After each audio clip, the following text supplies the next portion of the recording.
Boom! What's happening, people? Welcome back to the Armament Factory with yours truly, Big Luch. And today, another watch along. Arsenal versus Brighton. That's right, top of the league versus the Seagulls from the South Coast at the London Emirates Stadium. Just finished watching the Man City game. Didn't want to do the hate along for that because I'm going to do the hate along for the evening game today. I believe it's Aston Villa Chelsea. So I'm going to do that game rather than the early game. I had a few things I had to take care of, but we're going to start off with the Arsenal game, of course, at home against the Brighton. It's about 35 minutes until kickoff, so we can have a bit of time to talk about everything because the lineup today is crazy, well, a little bit crazy. Um, should we start off with doing that? Might as well, or should we talk about the Man City game? So Man City just basically won against Nottingham Forest. Nottingham Forest playing at home at the City Ground, doing very well, having played Man City off the park in certain parts of the game, especially when it came to the goal and the time around the surrounding time of when they scored just before and just after. They really had Man City on the ropes, and they looked like they could get something out of the game, more than a draw. However, somehow, Man City, they can do it regardless. They've got the players, and it was Reinders in the first half, I believe, and then the second goal was from Turkey, um, late into the second half, around the 80th, I believe, or something. Really, like a real gut punch to Nottingham Forest, when they were playing so well. But that's Man City for you, and that's why I said to you guys they're the favourites for the Premier League this season, because regardless of what they go through, they know how to get over the line. Whereas we struggled in a few games where it was similar to this, where like we didn't play very well. Yeah, I know we got something out of the Wolves game, we got something out of the Everton game. But for example, with Crystal Palace the other day in the Carabao Cup, regardless of the changes, we do struggle to find a way to just finish off games. And that's very dangerous when you're trying to win the Premier League, because you need to have that to be able to win the Premier League. And Man City have that, and they have that in abundance. So it's really on us. We shouldn't really be watching Man City and what they do. That's why I don't really care what they did today. As long as we keep doing what we need to do, I'm sure that we'll find a way of getting over the line. However, that light blue lorry is right behind us. They're top of the league again this weekend. If we don't get a result out of this game against Brighton at home again, it's going to look really, really, really difficult for us to get our footing back into this game. I mean, we've already dropped quite a lot of points from being ahead. Pep Guardiola's got his rhythm going again. He's got his confidence again, because he looked down for a while that he couldn't be bothered, and didn't really care about what was happening. But now he looks like he's got his mojo back. It looks like he's feeding off the fans' energy, and those few results that they've stringed together, the good positive results, especially when it looked like the teams were able to get something out of the game. They just got it over the line, and that boosts your confidence, and that will boost your ego as well, to be like, yeah, you know what, we are the ones, we are the favorites, we are the ones that have done it before and are able to do it again. And that's very dangerous for Arsenal, because that mounts the pressure on Arsenal. It's become serious pressure now, especially with Aston Villa doing so good as well, and them having a shout at the Premier League. Turkey getting the man of the match for that game. I do believe Anderson at Nottingham Forest probably had a better game than him, but obviously the winner of the game takes the man of the match trophy home with them. It used to be alcohol. I wonder, because obviously I presume because of all the Muslims that are in the football game now as well, they don't do the alcohol thing anymore. But what's that little thing they do? Is that like a perfume or something they put in that little round box and give to the players? There's some Serie A games today as well. Tonight at 7:30, Pisa versus Juventus, and then you got tomorrow Atlanta versus Inter Milan. And obviously tomorrow you got Leeds Man United, you got Barcelona Atletico Club, so Bilbao basically. That's on Wednesday. Then Thursday you got Atletico Madrid, Real Madrid. Thursday at 6:45, guys. That's gonna be a banger to watch. And then obviously 20th of January, I believe the Champions League will be back. But yeah, it's a good few European games on tomorrow and this week. Keep an eye on that. Right, so that was Man City. Man City just beat Nottingham Forest 2-1. Fantastic goal by Nottingham Forest as well, by the way, guys. So go check out those highlights.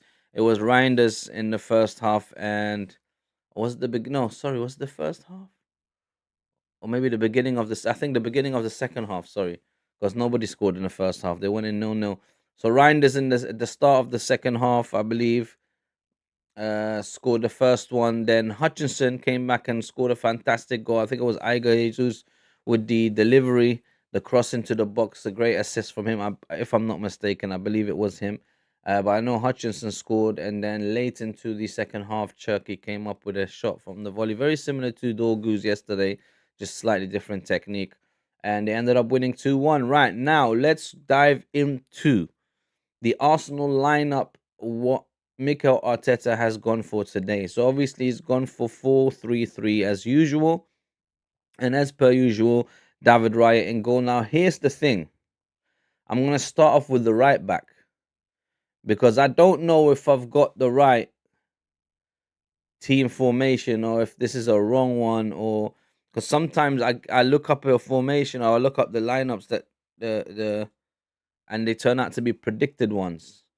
And I don't notice, but I hope this one is the correct one because I'm looking right now, right back. Declan Rice is playing at right back.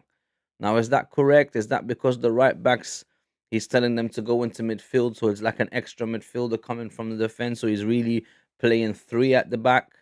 So is he going to play 3-4-3 rather than 4-3-3? But this is what it's looking like anyway. So Declan Rice on the right hand side, William Saliba and Piero Hincapié in the middle, and Ricardo Calafiori as left back. So Rice, Saliba, Hincapié, and Calafiori. That's the four right in front of David Raya. Like I said, does that mean that they're gonna sort of play with the three at the back, which is Saliba, Hincapié, and Calafiori, and Rice just pushes into midfield? We'll see when this game starts. But in midfield, Mikel Merino, Martin Zubimendi, and Martin Odegaard. Um, that's a pretty strong midfield. I mean, I'm not sure why Marino was playing. I would have probably preferred Eze, but I don't know what Mikel Arteta sees. Maybe because of certain players in the Brighton team, they need a Mikel Marino type midfielder to deal with them rather than Eze. So Marino, Zubimendi, Odegaard in midfield. And like I said, it may mean that Declan just shifts in between Marino and Zubimendi, and then it becomes a midfield four of Marino, Rice, Zubimendi, and Odegaard, or Rice just goes and slots right in front of the three, the back three, right behind Zubimendi, or the other way around. Zubimendi drops and Rice goes into the middle of the park. So we'll see what happens there. And then up front, Saka, Gyökeres, and Trossard. So the regular forward three. Saka on the right, Trossard on the left, and then Gyökeres obviously in the center, in between them. So that's the Arsenal lineup. It's 4-3-3, but it looks more like a 3-4-3 to me. It looks like he might play three at the back, but we'll see what happens when the game starts. Now, the Brighton lineup looks like a 3-4-2-1, but it may just become a 5-2-2-1 or a 5-4-1 when they go into a defensive stance. But it's Verbrugge in goal, Van Heck on the right, Dunk in the middle, and Coppola as left back. In front of them, you've got on the right hand side Kadioglu, and then Ayari and Hinshelwood in midfield, and De Cooper on the left. Then Gomez and Gruda, sorry. So Gomez and Gruda in front of them, and Rutter up front as the number 9. No Welbeck again. Let's see if he's on the bench. Daniel Welbeck is on the bench, so he may make a appearance. Obviously, James Milner on the bench as well. Tom Watson, Minte is on the bench as well. So they got a few players on the bench they can draw from. Our bench is looking like this. Gabriel Magliash is back on the bench. So Big Gabi Maga is on the bench. And then Big Gabi Jesus is on the bench as well. So Gabriel Magliash, Gabriel Jesus, both on the bench. Eberici Eze on the bench. Gabriel Martinelli on the bench. Kepa, Christian Norgard, Noni Madueke, Ethan Wanyeri, and Miles Lewis Skelly. I'm not going to lie, that's a pretty strong bench to have. The fact that you have Jesus, Magliash, Eze, Martinelli, Madueke, and my one year in Lewis Kelly. Those they go into any team in the Premier League. I'm sorry, they do. I think below Man City, other than Man City, I think they'll slot into any other team. Any other team would love to have that bench or have them players as first team players, let alone on the bench. So that's the lineup, guys. So now what I want to do quickly, just want to have a look at today's games and the whole weekend's games, really. So we started off with Nottingham Forest, Man City. We talked about it a little bit. It's a great game for. I mean, Nottingham Forest. Although Man City took the points at home, Nottingham Forest. Um, pardon me, did very very well. They played at times much better than Man City. Man City's levels dropped after the Reinders goals, I believe. After Reinders scored, it kind of started dropping. I mean, they started. I don't know, it's not so much their confidence went, but it's like they took their foot off the gas and they allowed Nottingham Forest to start playing. And when they did, I mean, they were shell shocked after the first couple of chances. They were shell shocked, and definitely when the goal went in, they got shell shocked. So they were very lucky with Cherky coming up deep into the second half to get the winning goal. Because Nottingham Forest deserved at least to get a draw out of this game, at least. Right, so today's 3 o'clock kickoffs. You got West Ham Fulham. That should be a good game, a London derby there. Um, Fulham been on a good run. They've won the last couple of games. I believe, or did they draw with? I'm not sure, but I think they've won their last 2 out of 3. So they've won two and drawn one, I believe, but I might be mistaken. But Fulham have been doing well off recently. West Ham have not.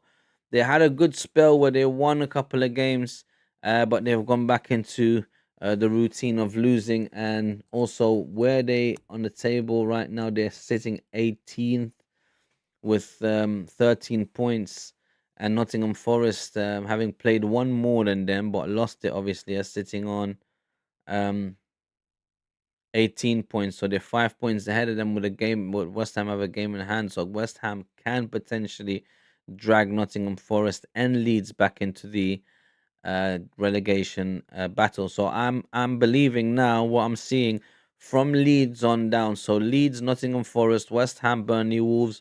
Those look like the teams that are going to be scrapping for relegation. It's very strange to see Bournemouth in 17 with 22 points. Of course, they are ahead a little bit by 3 points. So they can obviously still get pulled in, but I think they have enough and they've got a good enough manager. That's why it's weird to see Bournemouth at 15 because they started so well.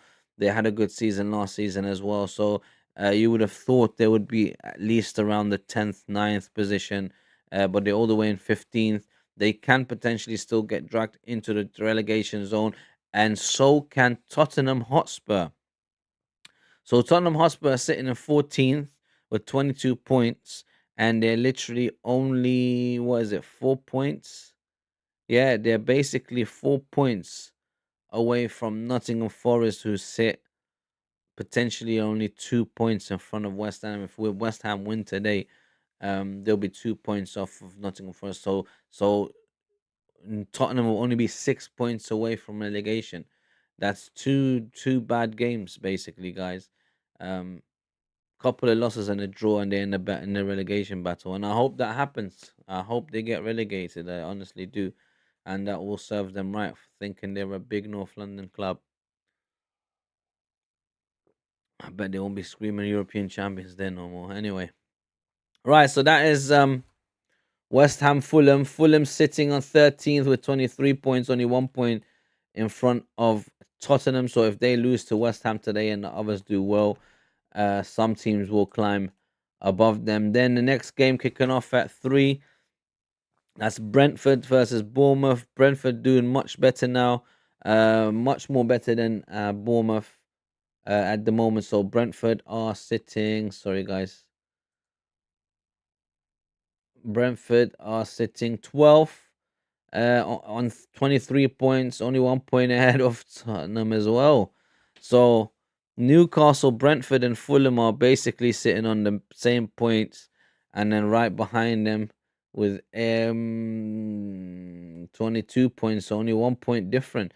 So if Bournemouth beat Brentford today, They will go ahead of them by 2 points, so they'll climb. That makes more sense because I was thinking, why is Bournemouth solo? So if Bournemouth win today and they beat Brentford, they're climbing the table. They'll be around 10th, 11th, 9th, 10th, 11th kind of position. So that's not bad for Bournemouth. They're gonna want to win today. They're gonna put all the effort, but they're playing at the GTEC Stadium in London, so as away from home, I don't know. They haven't been that great away from home. The other game, Liverpool Wolves. Now this is the game. So Wolves haven't had no wins in the Premier League. Like, can they go to Anfield and slap it on Liverpool and get the 3 points there and their first win in the Premier League? Because that would be a great win for them and so embarrassing for Liverpool. Liverpool, who have been struggling of late, who don't have Mo Salah now as well. Um, can they do it? Because Wolves have been playing better under Edwards in terms of like their all-round football, and their tactics have slightly become better. They haven't had a win yet, but you can see they're fighting, they're fighting, they're fighting. So they might put up a fight at Anfield, and they might just hold Liverpool to a draw, possibly like what they did against Tottenham at the Tottenham Hotspur Stadium. So they could possibly do that. They could possibly beat them as well and take their first win, and that will be so good. Unfortunately, they're playing at the same time as Arsenal, so I can't even do a hate along and watch them lose that game or draw that game. But playing at home at Anfield, obviously they have been winning recently, so they can possibly just destroy Wolves as well. But come on, you Packer Wolves! I hope you do it. Then obviously the game that we're watching, it's Arsenal Brighton. Brighton on ninth position, sorry, and Arsenal top of the league. So it's the top of the league against ninth. The thing is, Brighton is very dangerous. I believe they've beaten Man City this season, if I'm not mistaken. They've beaten Chelsea this season, if I'm not mistaken. I mean, they've taken out some big boys in the Premier League and done well, but then they'll do bad against the more minor teams. No disrespect, but like the more lower table teams, they tend to struggle against them. So they will put up a fight at the Emirates Stadium. They're gonna play much better than they've played against other teams, because it's always like that when you play against the top of the league, when you play against the best in Europe, or quote unquote at the moment best in the world of in terms of the way of playing points and everything. Um but then again, no, because we've dropped in form so badly, so I don't think we're even the best anymore at the moment. We had that period during the time when we beat Bayern Munich. Probably you could have said, okay, it looks like we may be um, at the moment the best in playing, and you don't get a trophy for that, obviously. So I'm not saying that we won anything or whatever, but now definitely not. But Brighton will still turn up at the Emirates Stadium and put up a great fight, because they do want to take a big scalp and destroy another one of the big boys, especially top of the league boys, um, and see if they can do that. Now, like I said, Man City are gone ahead of Arsenal now with their win today with one game in hand. So it's very crucial for us to win this game. Not even drawing is good enough. It'll be disaster. The problem is, this game is a big time banana skin. It's a big time uh test that we'll see if we have the cojones and the guts to take ourselves over the line and get to the promised land. Because so far in the recent weeks, from what we've seen from Arsenal, trust me, it does not look like we're ready to lift the trophy. I'll be honest with you, because I've seen my team when they how they were when they were lifting trophies, and I've seen all the other teams, the Uniteds, the Cities, the Chelseas, the Liverpools, how they were when they were lifting trophies. And believe me, we're way below the levels they were at. And that's a shame, because we may have a better squad than they did on paper.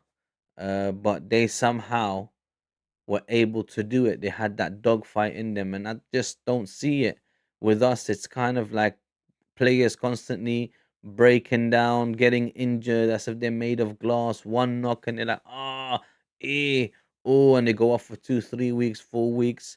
It's I don't get it. I don't understand it, man. You need to be tougher than that. And when I see that and those constant injuries, I mean, we're second on the list of injuries in the Premier League. Yeah, you can say, oh, everyone has injuries, everyone, yeah, but not everyone has as many as us. Yeah, and at the same time, obviously, and also during a crucial period of the Premier League. So it's just anyway, and not everyone's fighting for the Premier League as well. For people to say, yeah, but everyone's got injuries. Oh, yeah, but not every, some teams have one game a week and they have injuries and whatever, but we don't. We have like a game every 2 to 3 days. So it's very difficult. It's not easy. Even the rotation doesn't seem to be working. Everyone's still getting injured. And then today we've got Declan Rice as right back. So we've had two right backs. We had two players in each position, but somehow now we're playing a midfielder as a right back. It's very confusing. Obviously, there may be tactics behind it, behind the thought of that, and like I said, for it to become a midfield three, because when we're pressing and we're going ahead, we tend to just leave Saliba the furthest back, and everyone's pushing forward. I see kind of Fury, Yuri, and Timber, everyone going forward into midfield and then in towards the box, uh, going inwards, making the pitch more narrow to go inwards rather than widening it out. Sometimes they widen it out when they play it towards Saka and then everyone's more against the line. Um, but yeah, we'll see if that's a specific tactic because I know it looks like Yuri and Timber is injured again. Havertz is not back yet either. Who else? Ben White still out injured. I mean, Jesus, so many injuries is just ridiculous. We've got obviously Gabriel Magliash on the bench, and we've also got Gabriel Jesus on the bench as well, and hopefully they can slowly get integrated back into the team. I feel like, pardon me, I feel like we can make more use of.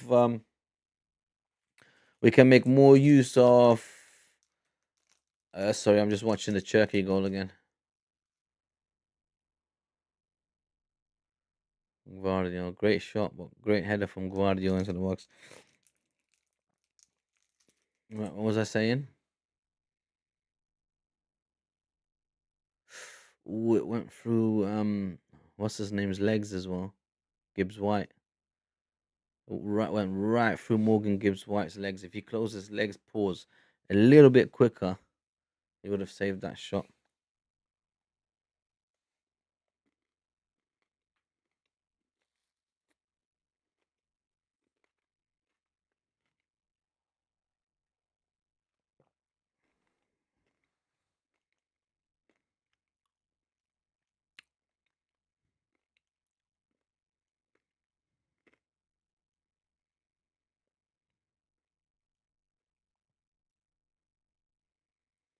Right, it's about what 13 minutes or so left of the game. Sorry, before the game starts, kickoff. I mean,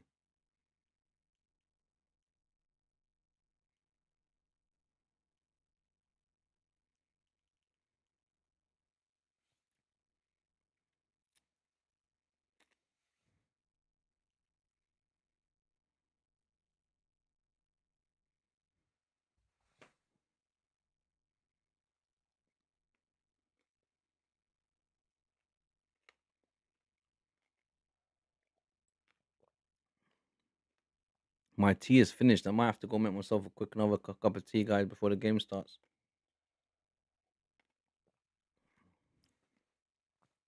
Right, so that was Liverpool Wolves we were talking about. So Liverpool Wolves today at 3 o'clock, and then Arsenal Brighton, obviously, and then also we got Burnley Everton, and the last game of the day will be Chelsea Aston Villa, and that's the game I'm gonna do. So what I'm gonna do, guys, I'm gonna do this game, and then we're gonna break. We get set up for the other stream, and then we do two streams. So we do one stream for this game today, and then we close down this stream. We start up another stream for the Aston Villa Chelsea game. So, or Chelsea Aston Villa, I should say. So don't go anywhere, guys. That's today's two games. Tomorrow you got Sunderland Leeds at 2 o'clock, and then you got Crystal Palace Tottenham. I'll probably do the Crystal Palace Tottenham hate along, so be there for that one as well. So we're doing two games today, one game tomorrow, and then we will be back on Tuesday. Yeah, so we'll be back on Tuesday. Tuesday is going to be a big game. Arsenal Aston Villa. That's going to be a massive game. and then Man City's playing Sunderland on Thursday, the 1st of January. So we're gonna have a busy 30th and 1st. So we're gonna have a few games. So we're gonna be busy this week, guys, with these watch alongs. So stay with us. Don't go nowhere. I'm gonna quickly make myself another cup of tea before we start, because the game is soon due to start. So don't go nowhere. I'll be back in a minute.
Boom! What's happening, people? We back. We back. We back. Back again. Back again. What happened to the lean up?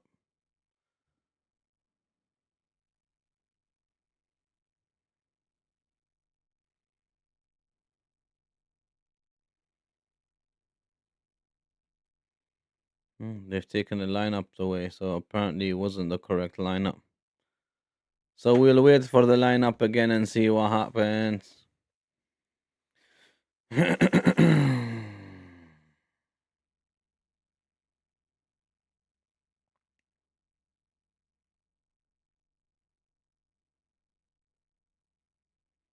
Right, Emirates Stadium getting packed out. Everybody sitting there comfortably watching the game.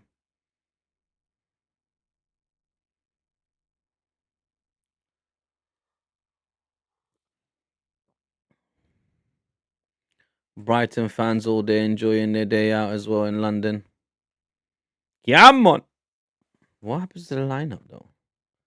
What happened to the lineup though? What happened to the line? Oh, here we go. There it is. Finally. Finally, Geish. Geish. Finally, Geish with the quiche. Come on. Come on, come on, come on, come on. Come on, come on, come on.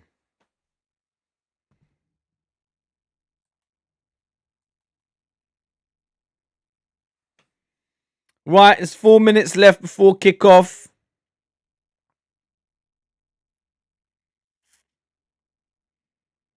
I wonder how Liverpool's going to get on against Wolves today.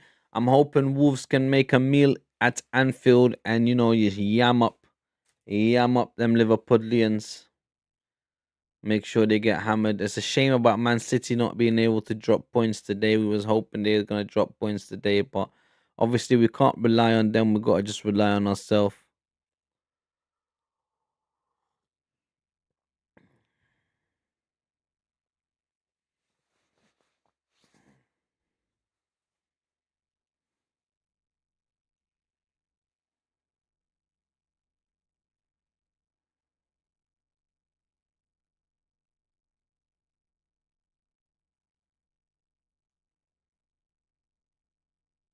Here we go. Blazer in the tunnel. Coming out. Come on, your Arsenal. We have to do this, guys. We have to. This is a very, very tense game. Brighton do very, very well against the big boys. They have no problem beating the Cities, the Liverpools, the Arsenals, the Chelseas, the United. They have no problem. They struggle more against the quote unquote smaller clubs. No disrespect. Um, so they're potentially gonna make it difficult for us. I hope they won't. I hope we can slap them with a 3 or 4 nil. Hopefully they're on our side and they want us to win the Premier Leagues. It looks like Miles Lewis Skelly's playing, so this lineup was incorrect. So this is it: Saka, Gyökeres, Mikel Merino, Martin Zubimendi. I didn't see the rest. So here comes the lineup. Right, let's do the lineups the correct way. So Arsenal, Raya in goal. Rice is at right back, but Lewis Skelly instead of Calafiori at left back. So Raya in goal, Rice at right back, Hikapié and Saliba in the middle, and then Lewis Skelly. So Rice, Saliba, Hikapié, Lewis Skelly instead of Calafiori. They had Calafiori on my one, but they have Miles Lewis Skelly instead now. Oh, they've changed it. They've updated it. So they must have just updated the lineup. So it must have been Calafiori got a knock during the warm-up that they've swapped him out for Miles Lewis Skelly because he was on the bench. And then you got Odegaard, Merino, Zubamendi in midfield. And then the same up front, Saka, Gyökeres, and Trossard. Trossard obviously facing his old team in Brighton. That's where we bought him from. And hopefully Gyökeres can do something today because really is getting peak for Victor Gyökeres. Message. Right, Kepa, Gabriel, Magliash, Gabriel Jesus, Abrici Eze, Gabriel Martinelli, Christian Norgard, Noni Madueke, Ethan Wanyeri, and Molly Salmon are on the bench for Arsenal. Now we're going to do the Brighton lineups. So 4-3-3 for Arsenal. Brighton are looking like a 3-5-2 formation. Verbrugge in goal. Bart Verbrugge in goal. Diego Coppola, Lewis Dunk, and Jan-Paul van Hek. Jan-Paul van Hek at the back. Then Kadioglu, Hinchelwood, Ayari, Gomez, and the Copa in midfield. and Jorginho Ruta and Brian Gruda up front. Then you got Jason Steele, Yankuba Minte, Watson, Welbeck, Costulas, Milner, Bascagli, Weaver, and Feldman on the bench.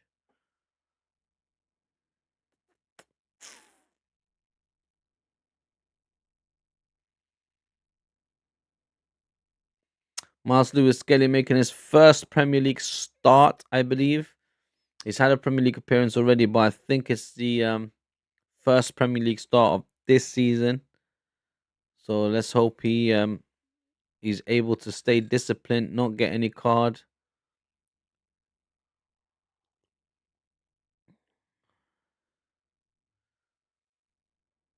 And have a good game and, maybe get an assist or a goal. No, he's capable of it. Right, North London Forever being sung. Just finished. Right, game's about to kick off.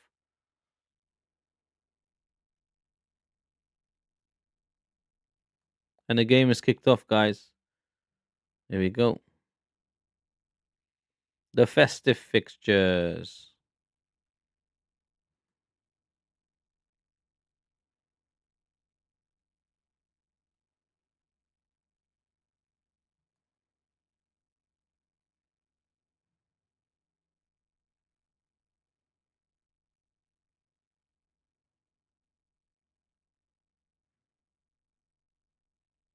Right, just perfecting the time. There we go.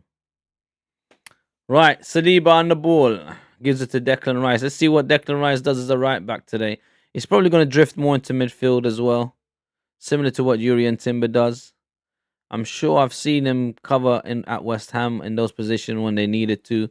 So he has played in different positions, but it's just a shame that with all the strength and depth that we had, we end up having to put a midfielder as a right back. Mikel Arteta not happy.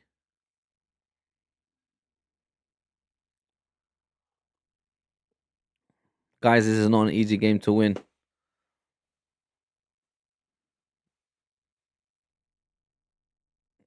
Brighton's going to make it difficult for us. We've faced in the Premier League Brighton, I believe, 20 times now. This will be the 21st. And the 10 we played at the Emirates. Well, we've won the majority of them. I believe we won 9 of them. And then maybe drawn 6 and lost 4. Here comes Gyökeres. Oh, Gyökeres started off good. First shot on target. Too easy for the goalkeeper, though. But what a ball that came in. Miles Lewis Skelly first places to Trossard. Trossard one-time strike over to Gyökeres. Gyökeres does get a shot off, but very weak. Very easy for the keeper to stop it. But the ball from Trossard was great. Well, it was a good start. Good start from the Arsenal. Now, Brighton have the ball. Van Heck just bungs it forward. Odegaard now fighting for the ball. Gets the ball. Declan Rice got it. And I told you, he's in midfield now. Hikapié. He goes into midfield, then back to right back. Miles Lewis Skelly. Trossard getting pressured. Trossard loses the ball, but referee says throw in for the Arsenal. It's important. It's vital. It is extremely serious, this game. We have to get the 3 points. We have to keep winning. We have to stay ahead of Man City. If we drop off and go behind, it is detrimental. Everyone will start saying we're capitulating. Everyone will start saying that we're bottling it. And, it's just, it'll get messy. And I'm not talking the footballer. Right, Odegaard tries to take a quick free kick, but what's going on now? Declan Rice going to take it, and he passes it crossfield. What a nice ball to Miles Lewis Skelly. Miles Lewis Skelly now carrying the ball forward. Plays it to Marino. Marino now goes back to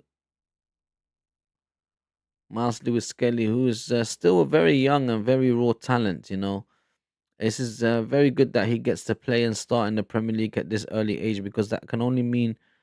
Here comes Saka on the right hand side now. Saka with the ball. Saka running to the byline. Crosses it in. Ooh! Hits the goalkeeper. He tried to go for it himself. Trossard with the ball now, but he loses it. And Brighton grab it. Ooh, and a foul from Trossard is a free kick for Brighton. But why did Saka go for it himself? I mean, it was a good shot. It was on target, and he made the goalkeeper save it. Van Brugge made an important save, but Odegaard initially to Saka. Saka ran all the way to the byline. Then instead of crossing it, he took the shot. For Brugge saved it. Then Saka was able to still get the cross off. And then it went pear-shaped because Brighton got it. Anyway, it's back with the Arsenal now. Martin Odegaard plays it forward only as far as Van Hecke. Van Hecke then gives it back to us, straight back to Odegaard. Odegaard plays in Trossard on the left-hand side. Trossard gets to it. Ooh, but it's a corner for the Arsenal? No, it's not. It's a goal kick. Van Hecke, some defending against Trossard. Had to make that vital tackle. Otherwise, Trossard was in to get the cross off.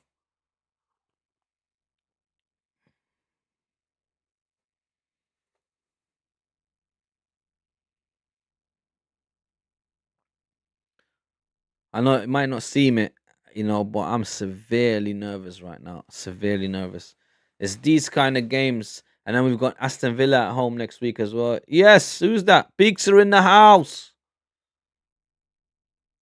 Rice is right back, huh? Yeah, man. It's peak out here, mate. It's peak out here, Peakster. I couldn't believe it when I saw it myself. I thought I was wrong when I was reading it. I thought the lineups, I got it from somewhere fake. And they had Calafiori at left back, but it looks like Calafiori might have taken a knock at the warm-up. And they've cancelled him, taking him out of the squad. They've put Miles Lewis-Skelly instead of Calafiori at left back. And then they put Marley Salmon on the bench instead of Miles Lewis-Skelly. So there was some changes, but our players keep dropping. Raya kicks it forward. Our players keep dropping like flies, Peakster, and I don't like it, man. It's really starting to bother me. And Man City with the last, like another winner, not last minute winner, but in the last 10 minutes or so, a late winner from Turkey. That was really disappointing because I wanted them to at least, I wanted Nottingham Forest to at least get a draw out of that game because they deserved it. Mika Marino trying to grab the ball, doesn't get it.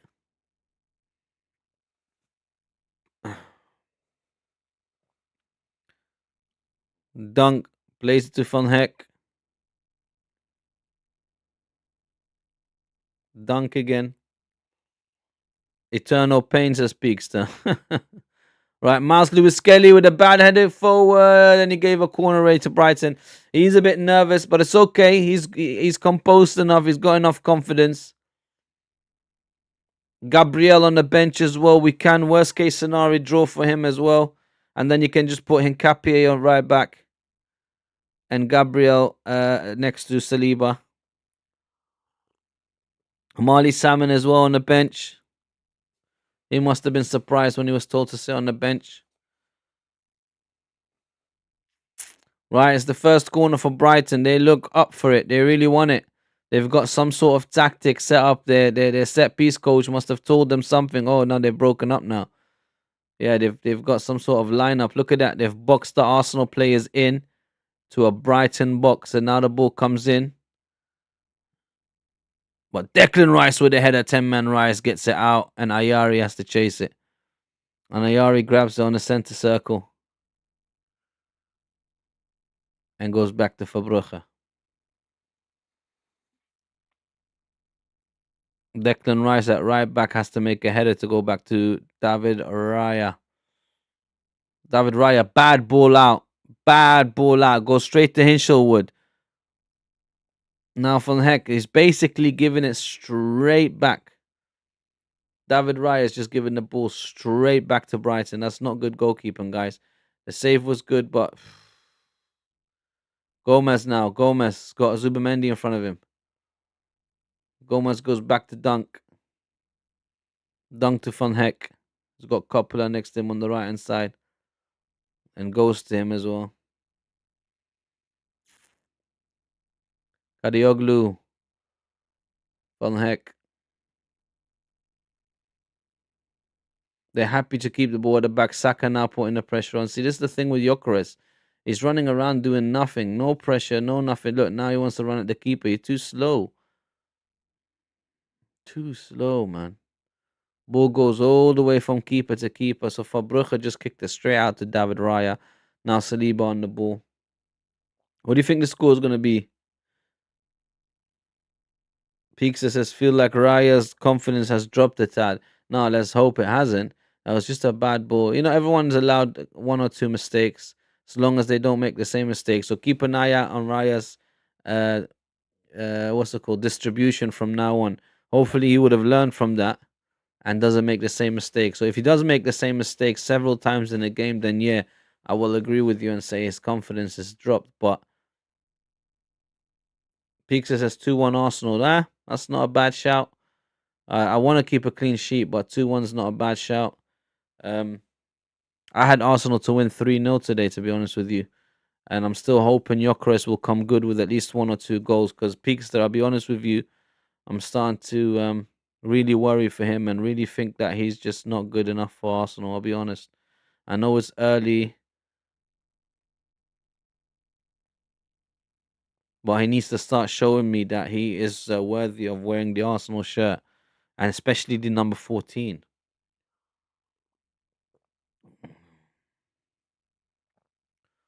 Like it has to start clicking now. He has to be the difference maker because look, Man City, they've already started outscoring us. They've got ridiculous amount of goals ahead of us. So if they go up, if we stay the same points, or somehow we end up finish the season on the same points, they will beat us in goal difference because they keep scoring and they have a player that doesn't stop scoring.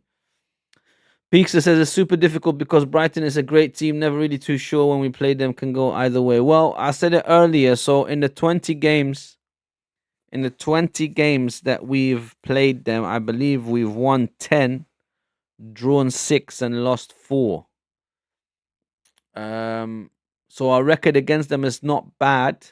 The problem with Brighton, again, it's another one of those banana skin games because they turn up against the big boys. Like they'll beat City, they'll beat Chelsea, they'll beat Liverpool, but then they go and lose against Burnley or lose against Brentford or draw with a Fulham. That's the thing. That's the kind of team Brighton is. They want to play the big boys. They want to play and they really turn up.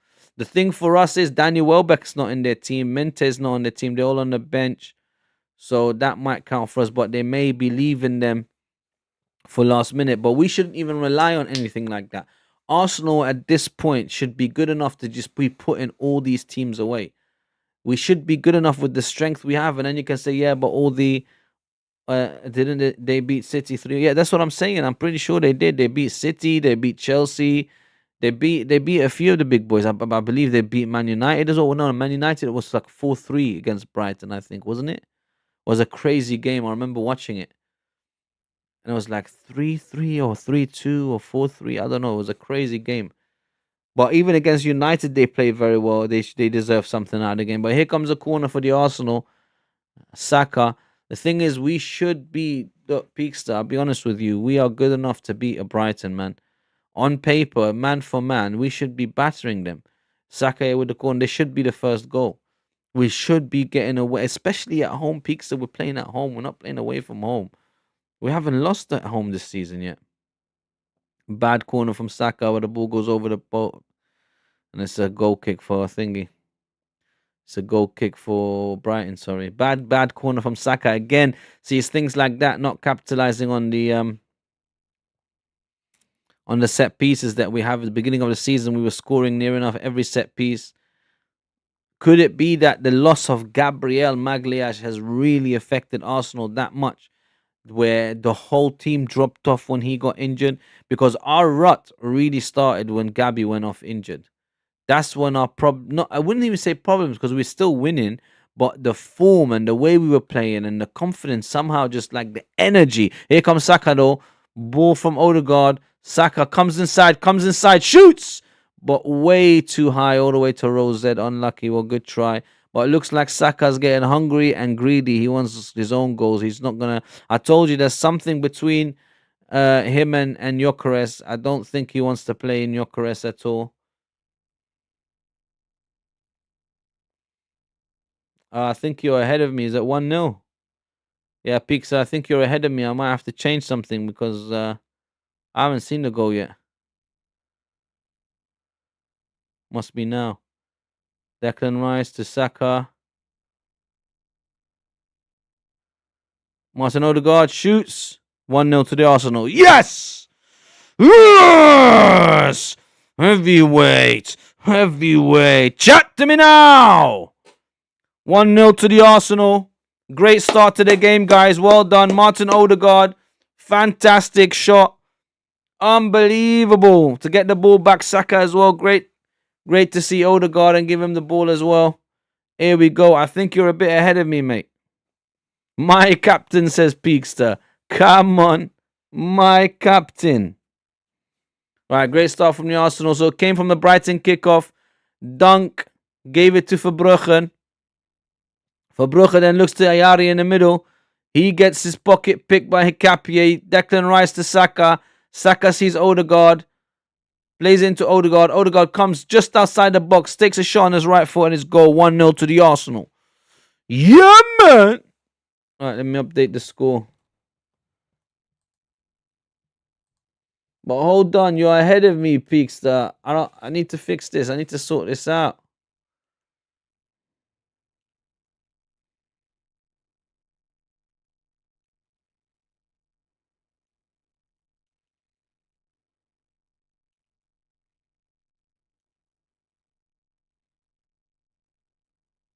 Not sure why then.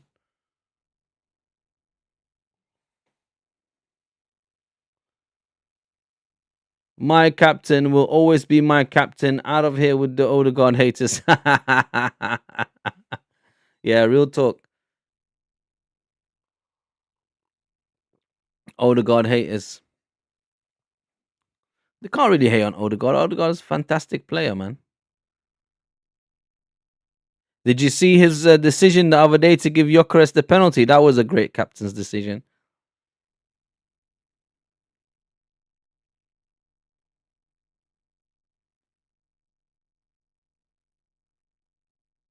They come Brighton. Van Heck.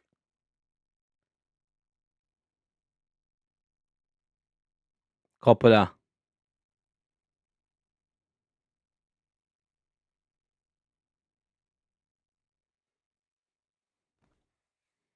Coppola with a long ball forward. Ooh. Miles Lewis Skelly. That's what I mean. Needs to be careful. His play is really rough. He'll get yellow carded easily, and then we're in danger of getting a red card, and he'd have to come off the pitch. And it's just long. He needs to just be careful. He needs to calm down. You need to calm down, man.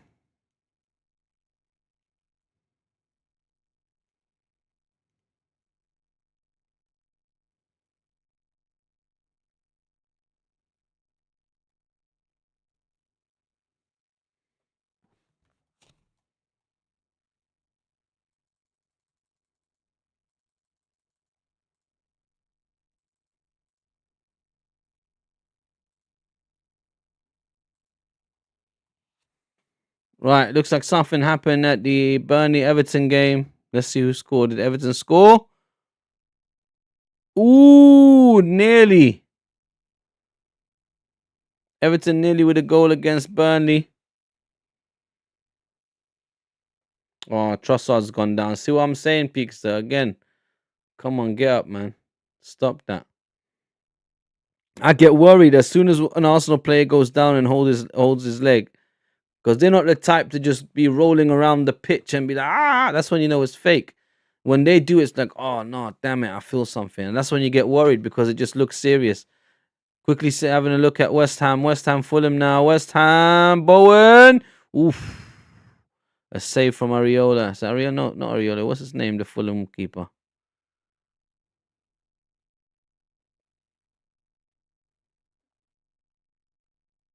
Ayari.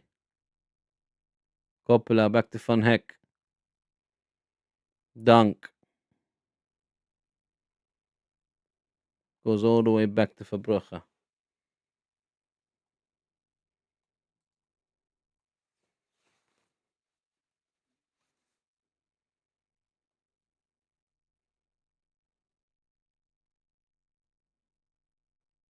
Yeah, my bad. No, it's all good, man. But I don't know. I think I fixed it. We should be about the same time now because I think I was like 20 seconds behind you. I immediately think ACL when it happens. Yeah, me too. Oh, Leno, that's it. Leno. Leno is the Fulham keeper. Great save by Leno from the Bowen shot. Right, Sleep on the ball now.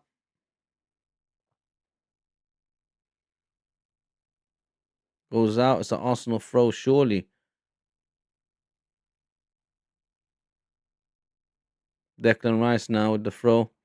Daniel Welbeck, former Arsenal, former Manchester United striker. James Milner, former Liverpool, former Man City midfielder. Both on the bench for Brighton.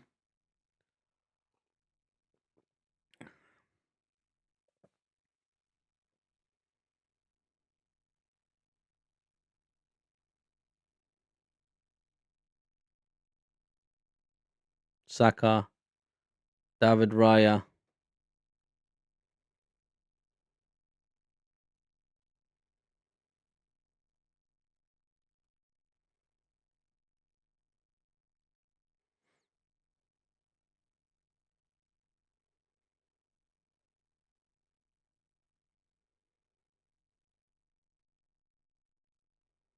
What?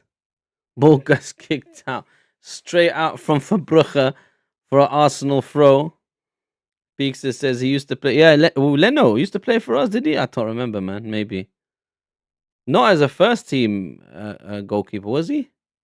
Maybe it was like a number 2 or number 3 or something. Made the amount of goalkeepers we've had that got spread around bloody Europe is unbelievable. Like, I think what's his name is still at Barcelona, isn't he? Chesney. And then you had what's his name as well at West Ham for years. And then you have Martinez at Aston Villa scored like a loads. We have had loads of goalkeepers, man. I don't even remember. We even got Kepa now from Chelsea. We had what's his name from Chelsea at one point. Here come Brighton though. Great tackle. What? Great tackle by Gyökeres and the ref says foul. It's a Brighton free kick. Brighton. Gyökeres also having played for Brighton before, also coming from Brighton, facing his old team again. He was on number 1 after Chesney. Bro, I don't even remember. How about that? Maybe. I can't even remember. That's how bad my memory is. It could well be. I don't even remember when did Chesney leave. I don't even remember that. There's a part of the Arsenal, like, I don't know, maybe my mind wants to forget it, but like I think from just after Arsene Wenger left to like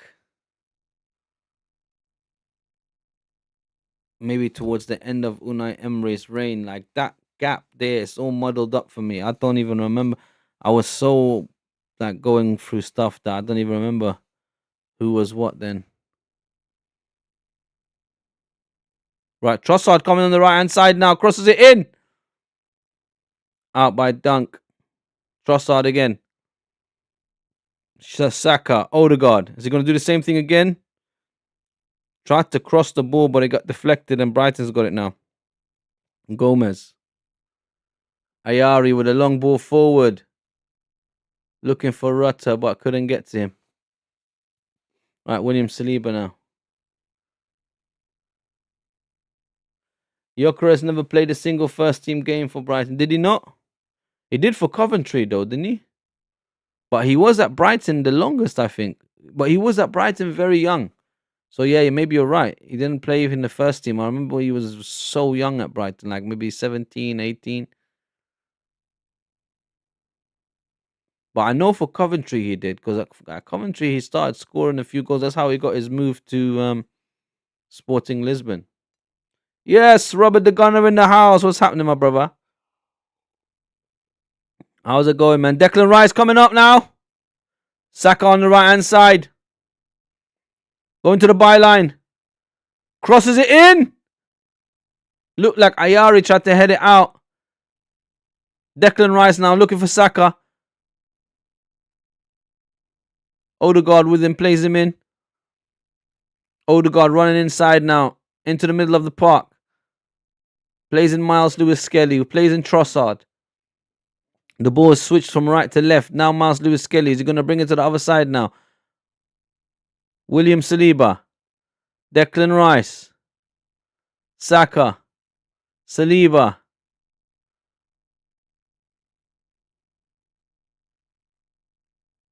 Odegaard now. Captain Marvel himself. Mr. Arsenal himself. Come on. Zubamendi.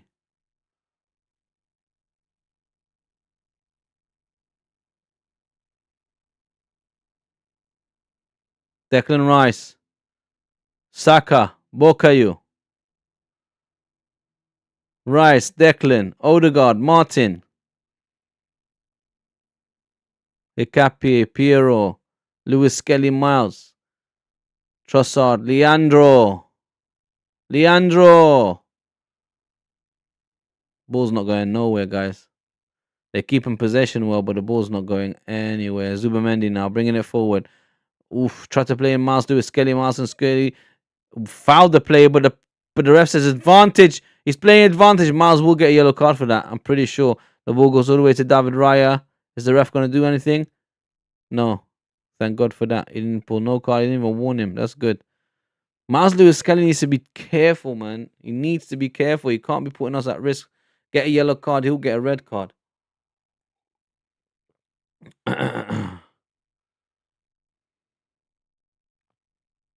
He was at Brighton. So Pixar says he was at Brighton, then got sold to Coventry before he got to play. Yeah, before he got to play for Brighton, but he played for Coventry because I saw him score for Coventry a few times. And that's when he got his move to, was it Sporting Lisbon, isn't it?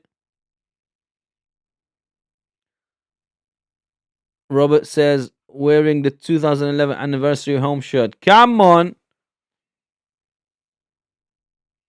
2011? Isn't 2011? I think I've got a 2011 home shirt on. Isn't this 2011 home shirt? I don't remember. Mate, I'm telling you, some years are very vague for me. Like, I don't know what's happening. I must have got a knock on my head or something, but I really can't remember the teens from like 2010 to about 2019. It's just all a blur to me, mate.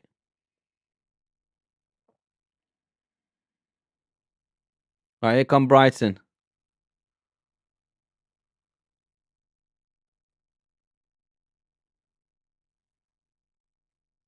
Van Heck.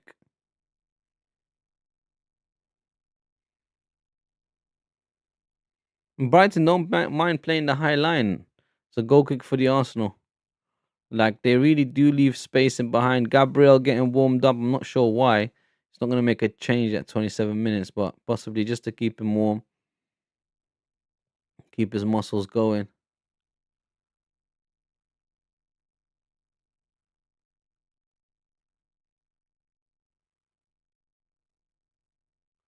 I wonder if we get to see him play today or not. Man like Gabriel Magliash. Here we go. Oh, Saliba fighting off Ruta. And Ruta did try to get the ball in the goal, does he? Or was that Gomez? That's not Ruta. Martin Odegaard gets told off by the ref.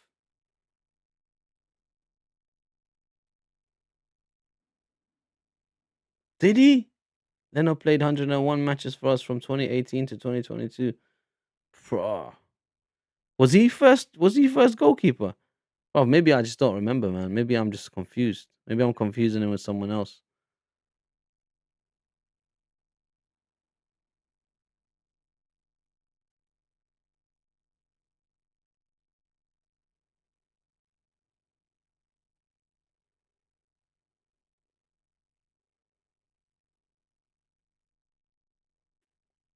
Ah, yes, I do remember now. I do remember now. But I didn't know he was there for that long, though. Thought he was there for like a season and then left. He was there for 3 years as number one. Rah. So when did Ramsdale come in? Ramsdale came in was the second season. Arteta was there. He got him. Where did he get him from? Wasn't it Bournemouth? He bought He bought Aaron Ramsdale from. I'm so my mind is gone. Right, Saka. Here comes Saka. But yeah, no, I do remember now. Actually, here comes Saka. Saka. Ooh, looking for Gyökeres. Couldn't get the ball to him. That's the first time I've seen Saka look for Gyökeres in this game, anyway.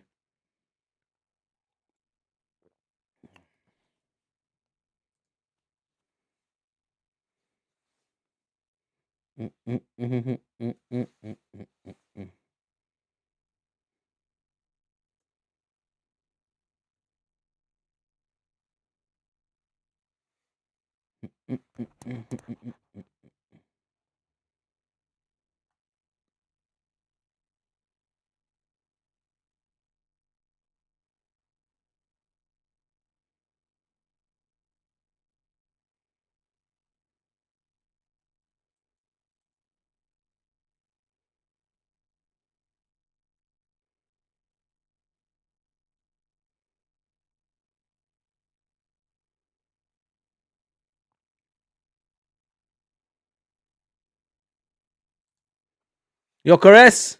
Saka. Trossard on the ball now on the left hand side.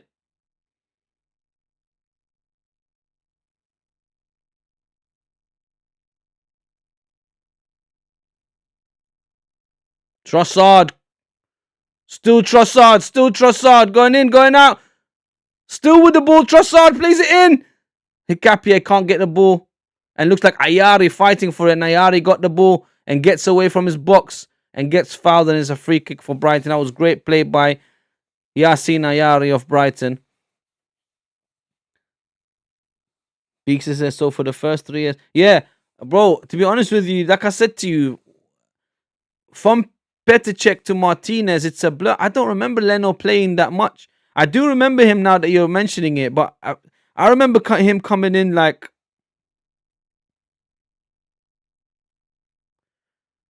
I remember him coming in like just after Petr, but he didn't play much because for some reason I go Petr straight to Martinez. Saka with a shot! Unlucky for Brugge save it. It's all vague to me that I don't know why. I'm not sure, but that patch between Petr and Martinez, I don't remember who kept on going in goal, but I know Petr was there, and then not long after Martinez was in goal.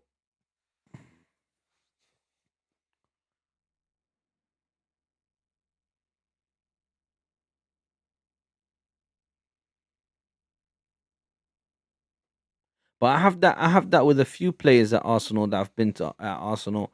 Like I'll forget about them. Like a while ago, I forgot about even Arshavin, and then I came across a video of when he scored. Was it against Liverpool? Like 4 goals or something like that. And obviously, I remember watching that. And I was like, oh my god, I can't believe I forgot Arshavin used to play for Arsenal. Like it's just like that sometimes with certain players. I forget. Like, tell me to remember a game Flamini played for Arsenal. Obviously, I know he was at Arsenal, but I wouldn't even be able to tell you what his best game was when he was good for us. All I remember he was with us for years, and then he ended up going to AC Milan.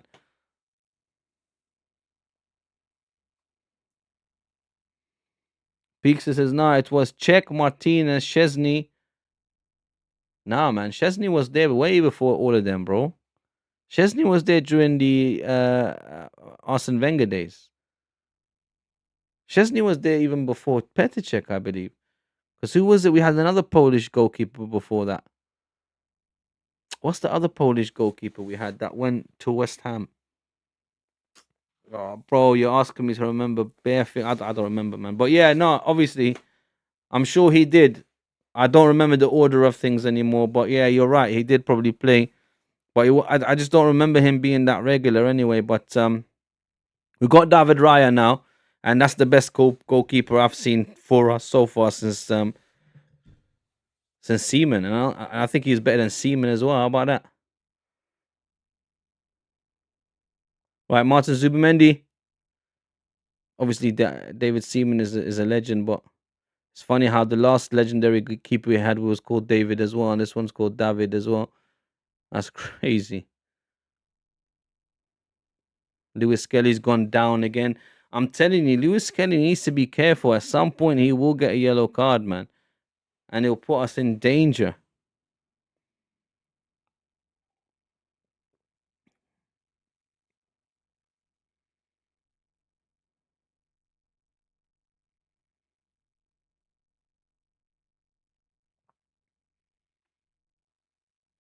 Right. Free kick for the Arsenal. Looks like Martin Odegaard's going to cross it in. Let's see if Set Piece FC can do it. They're still calling us Set Piece FC, but we haven't scored a set piece goal in a while, I think, other than the own goals if you count those. Here comes Martin Odegaard. Free kick comes in. Ooh, cleared by Rutt, I believe. Only as far as Saka. Declan Rice now bungs it forward again. Trossard chasing it. Bad touch and it goes out for a Brighton throw-in. Unlucky. Yeah, but Chesney wasn't our first team goalkeeper before. A while later, as he came from academy, we're going to check if Chesney got his chance. Yeah, that's what I'm saying. Chesney was there a long time before, bro. He was there before Czech.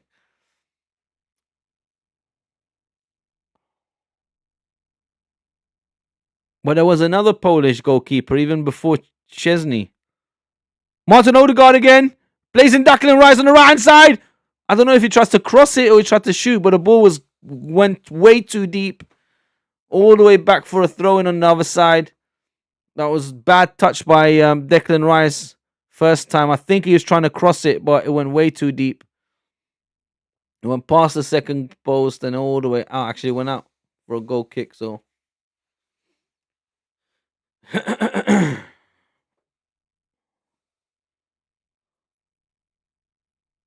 Ospina as well.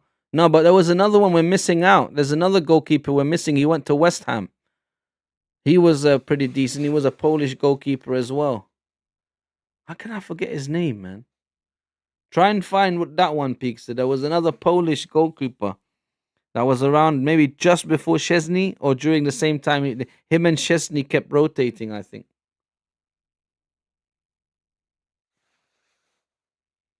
Fabianski. So yeah, no, I think him and Chesney might have been like No, he did, but he did play sometimes though. He did. I remember him more than remembering Leno. How about that? Because I remember him and Chesney at one point. It was in and out. Or maybe I'm confusing. I don't remember, bro. This is years ago, man. Oof, ball comes in from a long throw from Brighton. Arsenal clear it. Trossard now running on the left-hand side. Running forward. Gets away from his man. Still got the ball. Holds it up well. Gets away. Gets to the byline. Gets the cross in. Declan Rice shoots. But it goes out for an Arsenal throw-in. Trossard done well to keep the ball run so far. Hold it up.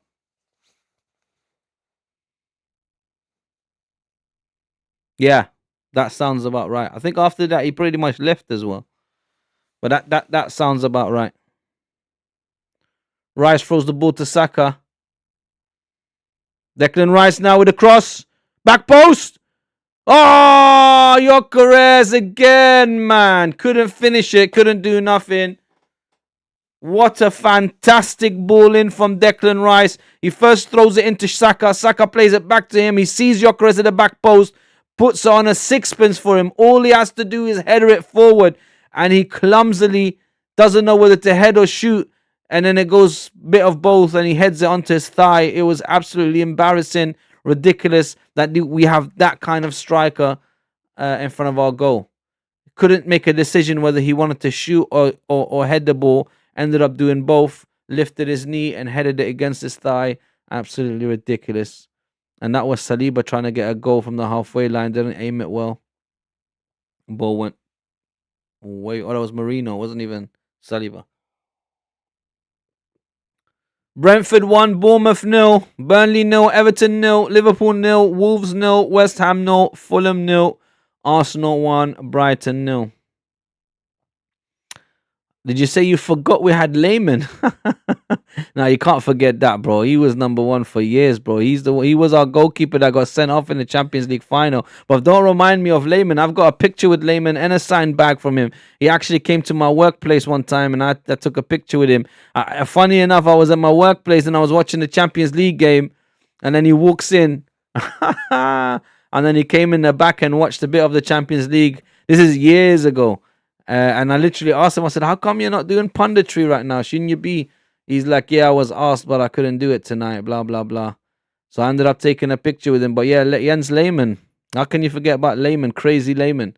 He was Germany's number one after Kahn as well. Khan was crazy, but I think Lehman was maybe a little bit more crazier. But that whole red card in the Champions League final, I believe, I put a bit of blame on him. I put a bit of blame on him because I was mad young and I went to that final and that was heartbreaking for me, man. So I do lay a bit of blame on Lehman. Well, yeah, man.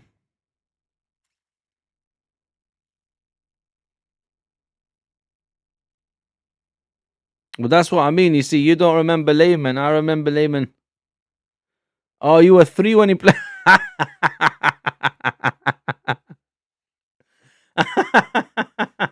No, don't get me wrong. Lehman's a legend. Lehman was part of the Invincibles at Arsenal, man. He'll always be a legend. But I'm saying in that game, here comes Odegaard. Odegaard plays it to the right-hand side. Declan Rice. Declan Rice now gives it back to Martin Odegaard. There's a blue wall in front of them. They can't go nowhere. Martin Odegaard now switches to the other side. Miles Lewis-Skelly, who's got Trossard with him, plays him in. Goes for a run, gets the ball back. Miles Lewis-Skelly by the byline. Byline, crosses it in. Van Heck heads it out. Gyökeres now chests it forward. Zubamendi. Martin Odegaard again. Doesn't get fouled. It looks like Brighton get the ball cleanly. Rutter running forward. Ayari now with the ball. Ooh, what a tackle from Declan Rice. Fantastic. Straight to Saka. That was an absolutely fantastic tackle from Declan Rice at right back. That was unbelievable. I don't think I've seen a right back do that yet. Saka on the right hand side now. Plays it to Declan Rice. Plays it to Mikel Merino. They switch it to the other side. Miles Lewis-Skelly. Leandro Trossard. Piero Hincapié. Rice. Odegaard. Saliba, Rice. Come on. Saka.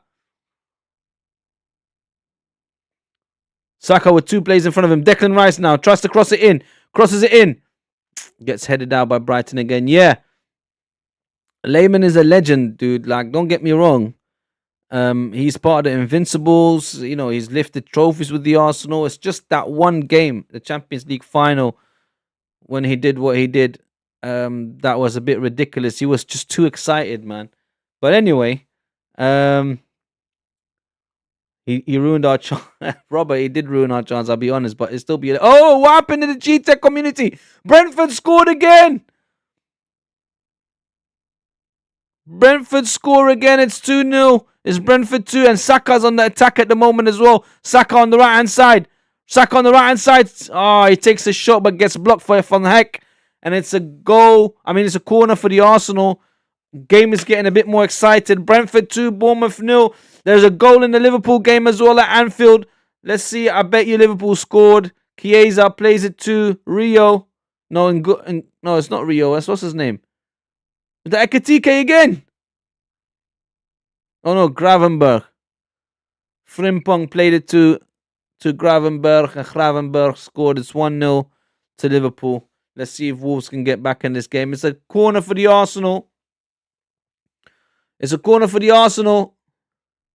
Saka on the corner. Rice is in pain for some reason, man. He just flinched. I'm not sure why. Saka now. Keeper. Ayari. Odegaard gets the ball. Ayari tried to clear it only as far as Odegaard, who goes back to David Raya. You've seen what Rice can do when Gabriel isn't here. His defensive work is solid. Yeah, definitely. But he's Saka! Crossed the goal line and nobody there to tap it, but only as far as Trossard now. Trossard comes by the byline. Crosses it in. Saka! Overhead kick. Gyökeres now from the heck. Merino! Oh, back heel for Martin Zubamendi and it gets cleared off the line. Unbelievable. My God, Brighton is hanging on. Arsenal should have had a second goal. Saka tried to do overhead kick. It missed.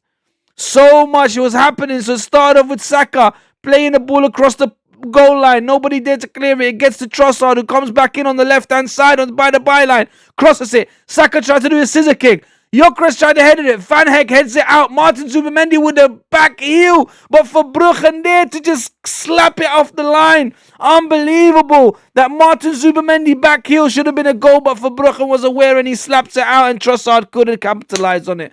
Unlucky. That was very well done by Brighton, that they're hanging on. They're hanging on for dear life. Peaks has said, you should have seen what Ryan's we should have won that final. We played really well that season. Just that one game destroyed our season. Definitely. We should have won the Champions League that season. And bear in mind, we were playing the best Barcelona side that had ever existed. You're talking about Barcelona with Ronaldinho, Messi, Busquets, Xavi, Iniesta, who else? What's his name? Puyol at the back. They had Eto'o, they had Belletti, they had Ludovic Giuli. Oh my God, Wirtz has scored for Liverpool. His first goal.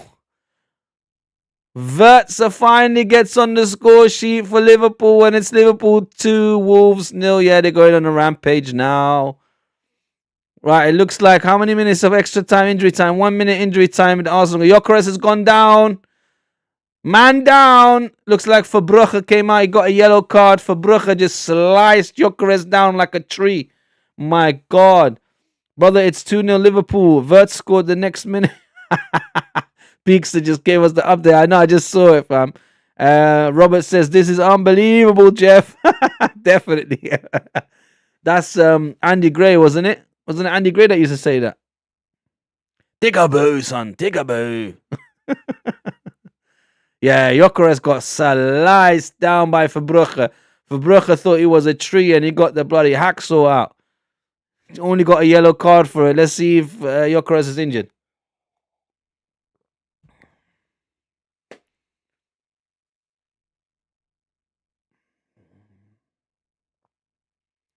Yeah, he really took him out. It's going to be more than 1 minute injury time. Is he going to be okay? Come on, bro. You're a Viking, man. You're Scandinavian, bro. Get up, man. You're a soldier. Firm that. Beowulf. Firm that, Beowulf.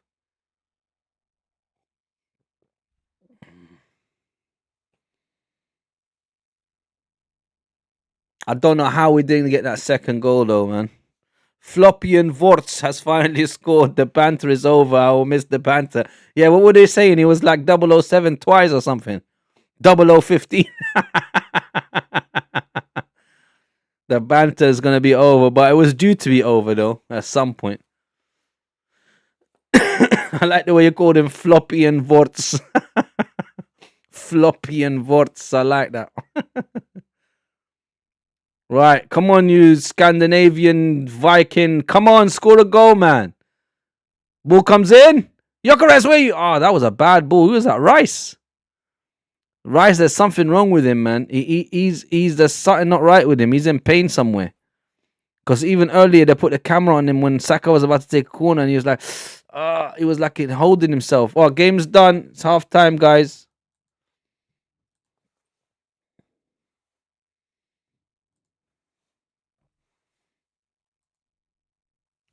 Right, it's half time. It's not too bad. Arsenal won, Brighton 0. We've finally scored at least in the first half. And it was a great goal from Martin Odegaard. I still want to see Gyökeres score the goal. I still want to see him do more to show me that he's deserving of being in the Arsenal team. I'll be honest with you guys. Right now, I don't want him in. I want Gabriel Jesus in. I want to see a player that's making more, that's giving the team more energy, is making more runs, has got more pace. Gyökeres is just, nothing is going for him right now. Nothing. He's got no pace. He's got no turn.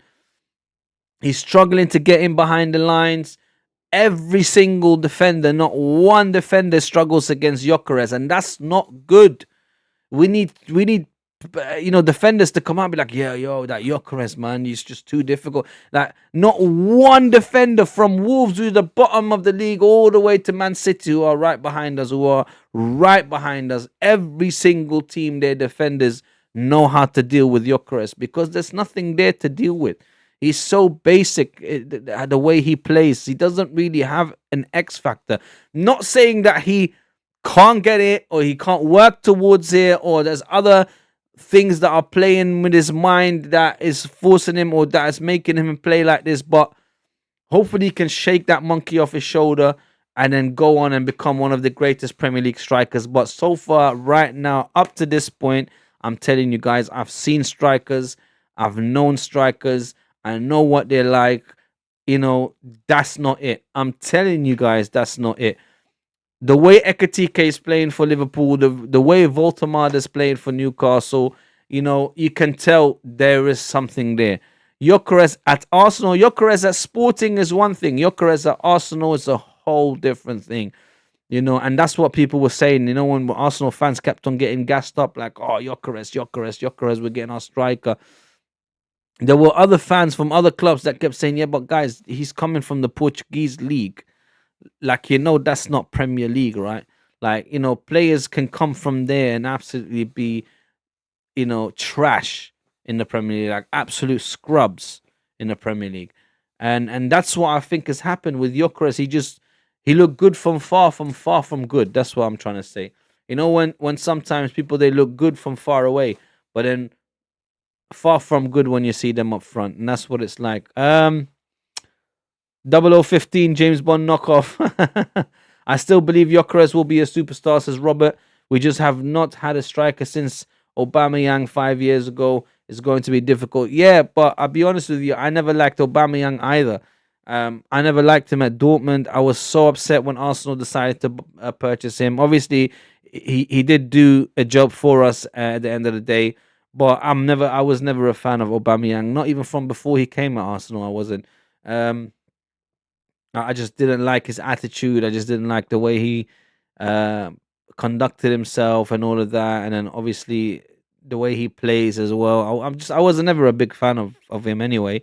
I always wanted them to try and get Higuain or maybe Benzema, someone like that. We were in connection with a lot of Real Madrid strikers and players at the time when Ronaldo was still there. That would have been much better for us at the time. We even could have got Diego Costa before Chelsea got him. There was strikers Arsenal could have got, but it's just the system we were playing didn't maybe suit those players. But I'm talking about Gyökeres as an individual, Robert. Look, you're saying I believe he can still be a superstar. I want to agree with you. What I'm saying, Robert, is that if he can become that, by all means, that's what I want from him. I'm telling you, from what I'm seeing now, like since the start of the season till now, he's been injured, he's come back. Even since his injury and he's come back, there's no improvement. Like Gabriel Jesus, every time he gets injured, when he comes back, at least you can see, yo, he's hungry, he's fighting, he wants it. He wants to prove that he's worthy of being here. Gyökeres is like, yeah, I got a 4-year contract, I'm good, I'm chilling. They're going to have to play me because they paid ridiculous money for me and I'm on ridiculous wages. They're not going to want to sit me on the bench. I'll be honest with you. If by the end of this season, there's not even a slight improvement, and the start of next season, there's not a vast improvement, I just don't see him staying at the Arsenal. I really don't. I just don't see him finishing his career at Arsenal or even having a long-term career at the Arsenal because it's just not good enough. Robert, it's not good enough. Look, you're telling me that you're happy to go from strikers like Thierry Henry, like Robin van Persie, like Adebayor, like Arshavin, like, you know, some top strikers, and then you put in Gyökeres in that same bracket. Some of the best strikers in the world that have played for Arsenal, you're going to put Gyökeres in that? No, you can't do that. Gyökeres is nowhere near them. And if he's nowhere near them, then he's nowhere near good enough to play for the Arsenal. That's the kind of mentality we have to have. You know what I mean? You can't have the mentality of like feeling sorry for players, like, oh no, he'll come good, maybe this and that.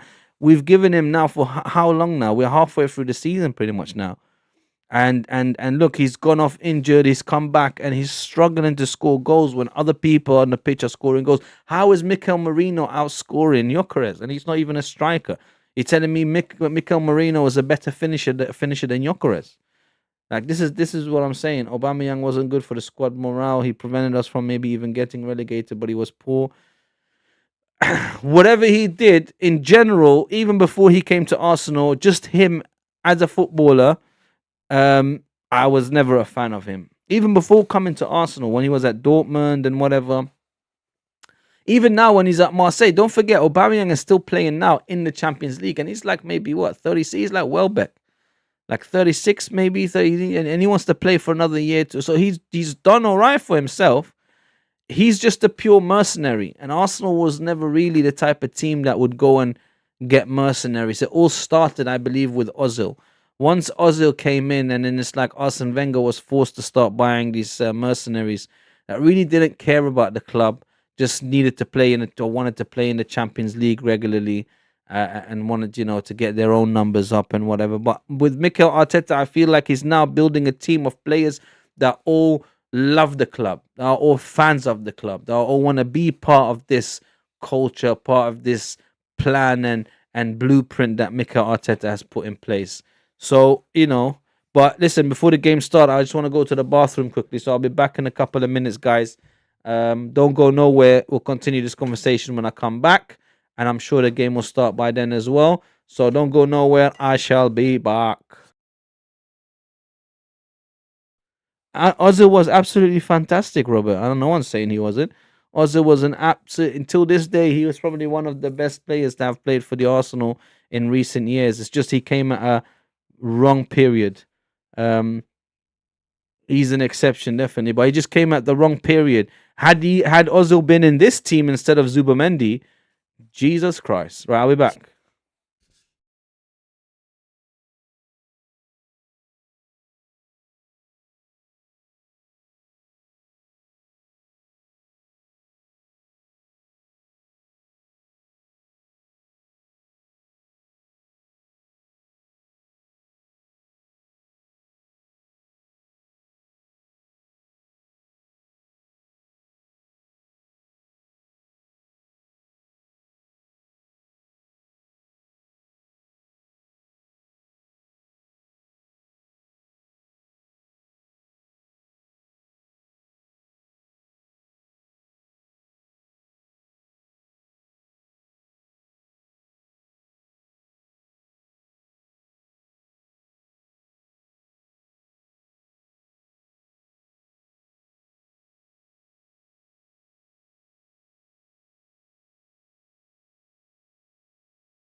Right, I'm back, guys.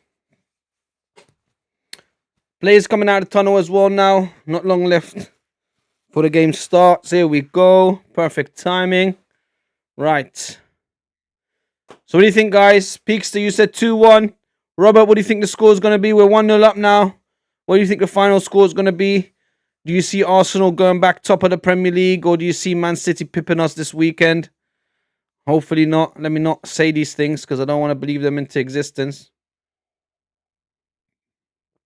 Looks like Minte's coming on, lads.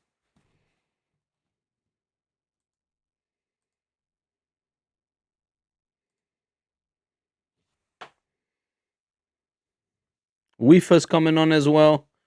Weefer's coming on. Minte's coming on. Who's coming off then?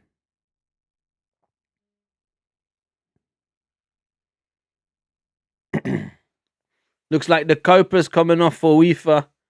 And who's coming off for Minte? Ruda. Oh, they didn't say. Okay. Maybe they might have said it earlier.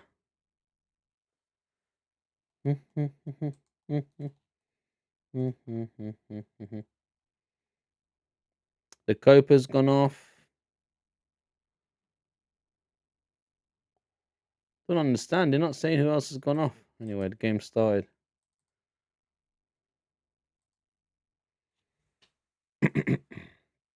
Right, here come Arsenal. Weefer going straight back to, yeah, Ruda. Like I said, Ruda's gone off. So Ruda come off for Minte. The Coper's come off for Weefer. And here comes Martin Zubamende.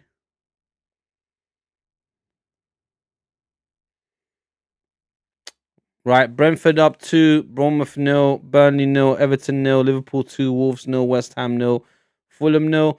Don't forget there's another match coming up. Like I said to you guys, I'm going to do both matches, but there's going to be a break in between. So as soon as this game finishes, I'm going to end this stream. Then I'm going to get ready and prepared for the next stream. So we should be back around like maybe 5:25 right before the game starts. Maybe 5:20. We'll be back to do the Chelsea versus Aston Villa hate along. So we're doing 2 games today. I did 1 game yesterday, 2 games today, and then 1 game tomorrow, guys.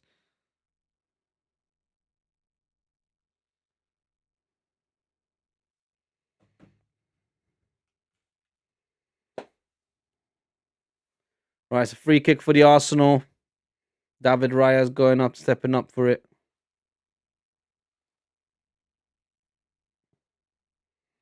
Danny Welbeck and James Milner still on the bench, both of them.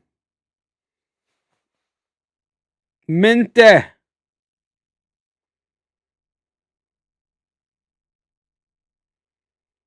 Mr. Minty himself has come on. Gyökeres, bad touch. Ball goes to Brighton, but they give it away to Arsenal again. See, even his first touches. Guys, listen, Robert and Peakster, I want you to pay attention closely to Gyökeres. His first touch, everything.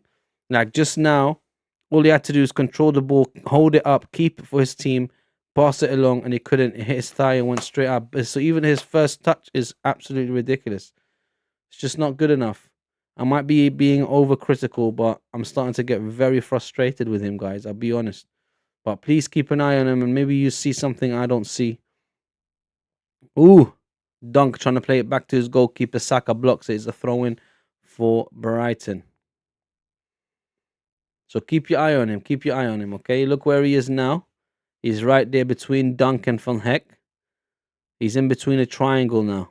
You see how he's in between triangle? Van Heck there. Dunk there.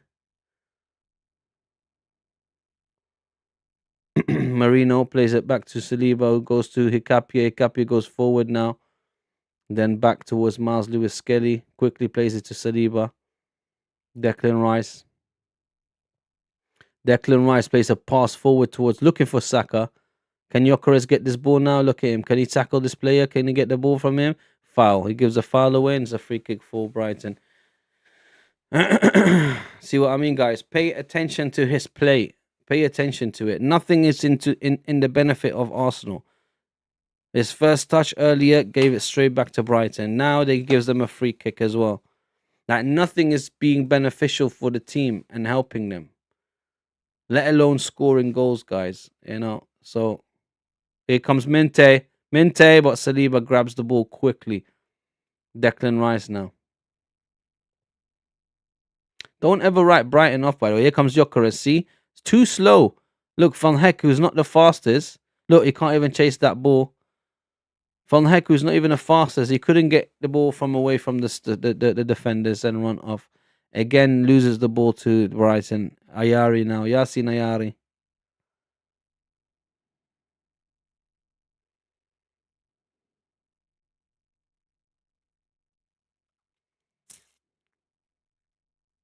Minte.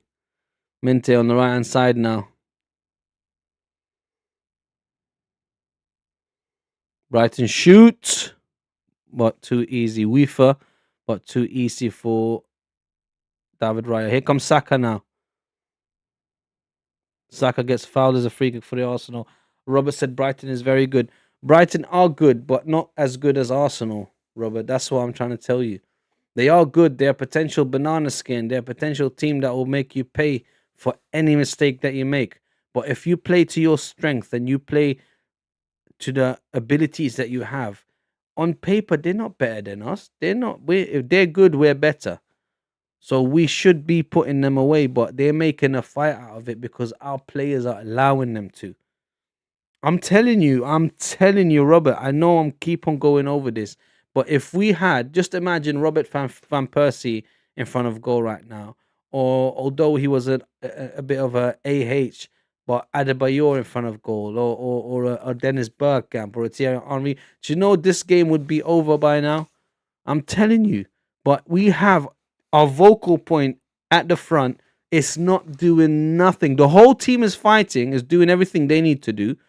It's that vocal point up front. We don't have one that we can trust. We don't have one where we can say, yeah, this guy here is going to finish every chance off that we get. If we had Haaland in front of our team instead of in front of Man City, trust me, he would be on double figures now. What 19 where? He'd be on 38 goals by now. Here comes Mikel Merino. Leandro Trossard. Martin Odegaard with a shot deflected by Ayari. Surely that's a corner for the Arsenal. Yasin Ayari again with a vital block. And as you can see, again, Gyökeres nowhere to be seen in this game, guys. Not involved in any play. It's just standing there in front of goal. It's not really an outlet. Always in between two Brighton players, so nobody really wants to pass him the ball.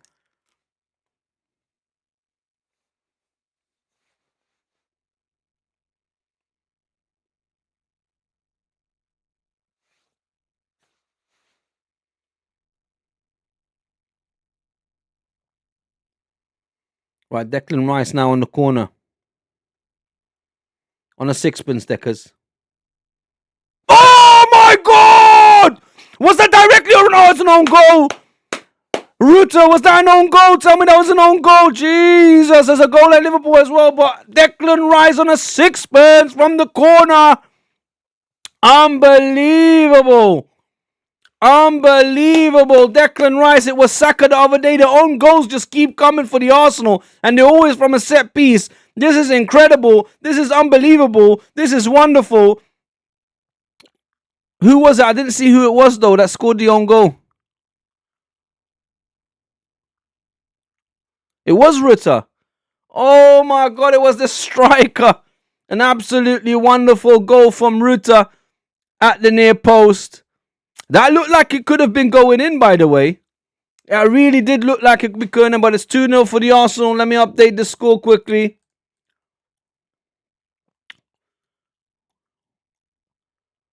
Oh, Wolves scored. Liverpool 2, Wolves 1. I thought Liverpool scored another goal, but there's another goal at Anfield. Liverpool 2, Wolves 1. Who scored for Wolves just now? Ruta looks really upset, by the way. Who was that? Strand Larsen. Did Strand Larsen just get the goal for the Wolves? And I was going to put him in my fantasy team as well, and I didn't. Brentford versus Bournemouth. What is this? A goal for Brentford again? There's goals galore going in now. I'm getting goal alerts regular. Here come Brentford. 3-0. Yo, Brentford are laying the smackdown on Bournemouth. I did not expect that. I thought that game would be like a 2-2. That's unbelievable. Brentford are destroying Bournemouth. Bournemouth have really taken a dip, like big time. I think someone jinxed Ariola. Hi! Beaksters, where you at? Robert, where you at? Come on, we're 2-0 up now. Come on. Lot of mercy. Come on. Hi. That's what I'm talking about. A bit of breathing space, guys. That 1-0, we're always playing that 1-0, and it's so dangerous because they could just get a goal back and they're equalized. Now there's a bit of breathing room. Even if they score, we still, we can breathe. We've got other players to come on. We've got a bit more time to go. Yasin Ayari with a chance, unlucky, and it goes over, and it's a goal kick for the Arsenal. But an unbelievable strike by Declan Rice. Again, his delivery was a bit off early in the start of the game, in the first half. But his delivery has become better. We're 2-0 up now. I was a bit worried about this game. This game can be very dangerous. As you guys were saying earlier on the chat as well. Brighton's very good. Peaster was saying it. Robert was saying it. You know.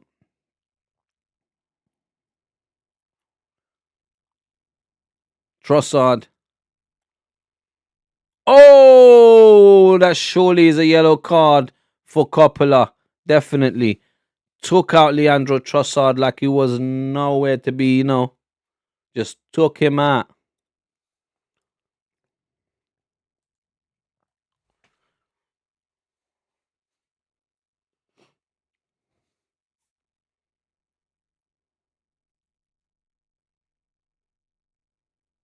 Didn't even attempt to go for the ball. Just took his legs out. He's like, sod that. Coppola was like, forget about him, man. I'm going to take your legs, man. Forget about him, man. Forget about it. Anyway, Trossard's back up.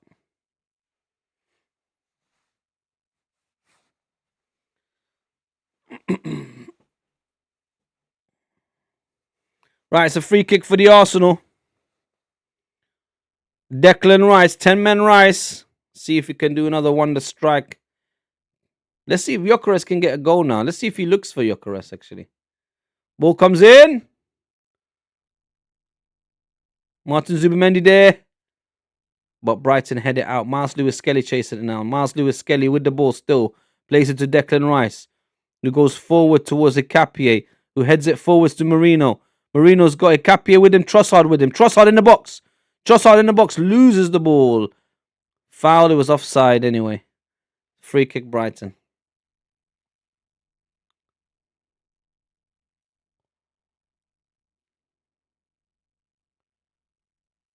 Robert says, I want Gyökeres to score, but I don't know, man. Bro, I'm telling you, Robert, just keep an eye on how he plays right now, and then you'll understand what I mean. Bro, he has not done anything to benefit Arsenal in this game or any game before that so far, like in the recent 2, 3, 4 games.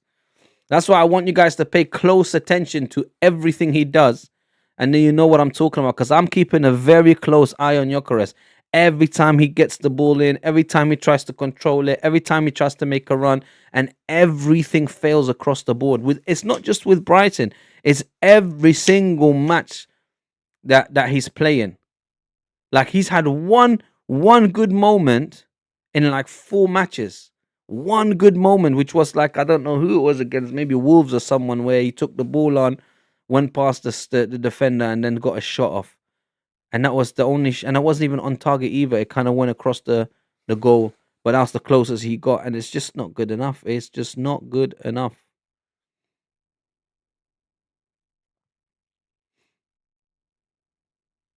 Like most games, he's just taken up space on the pitch for no reason.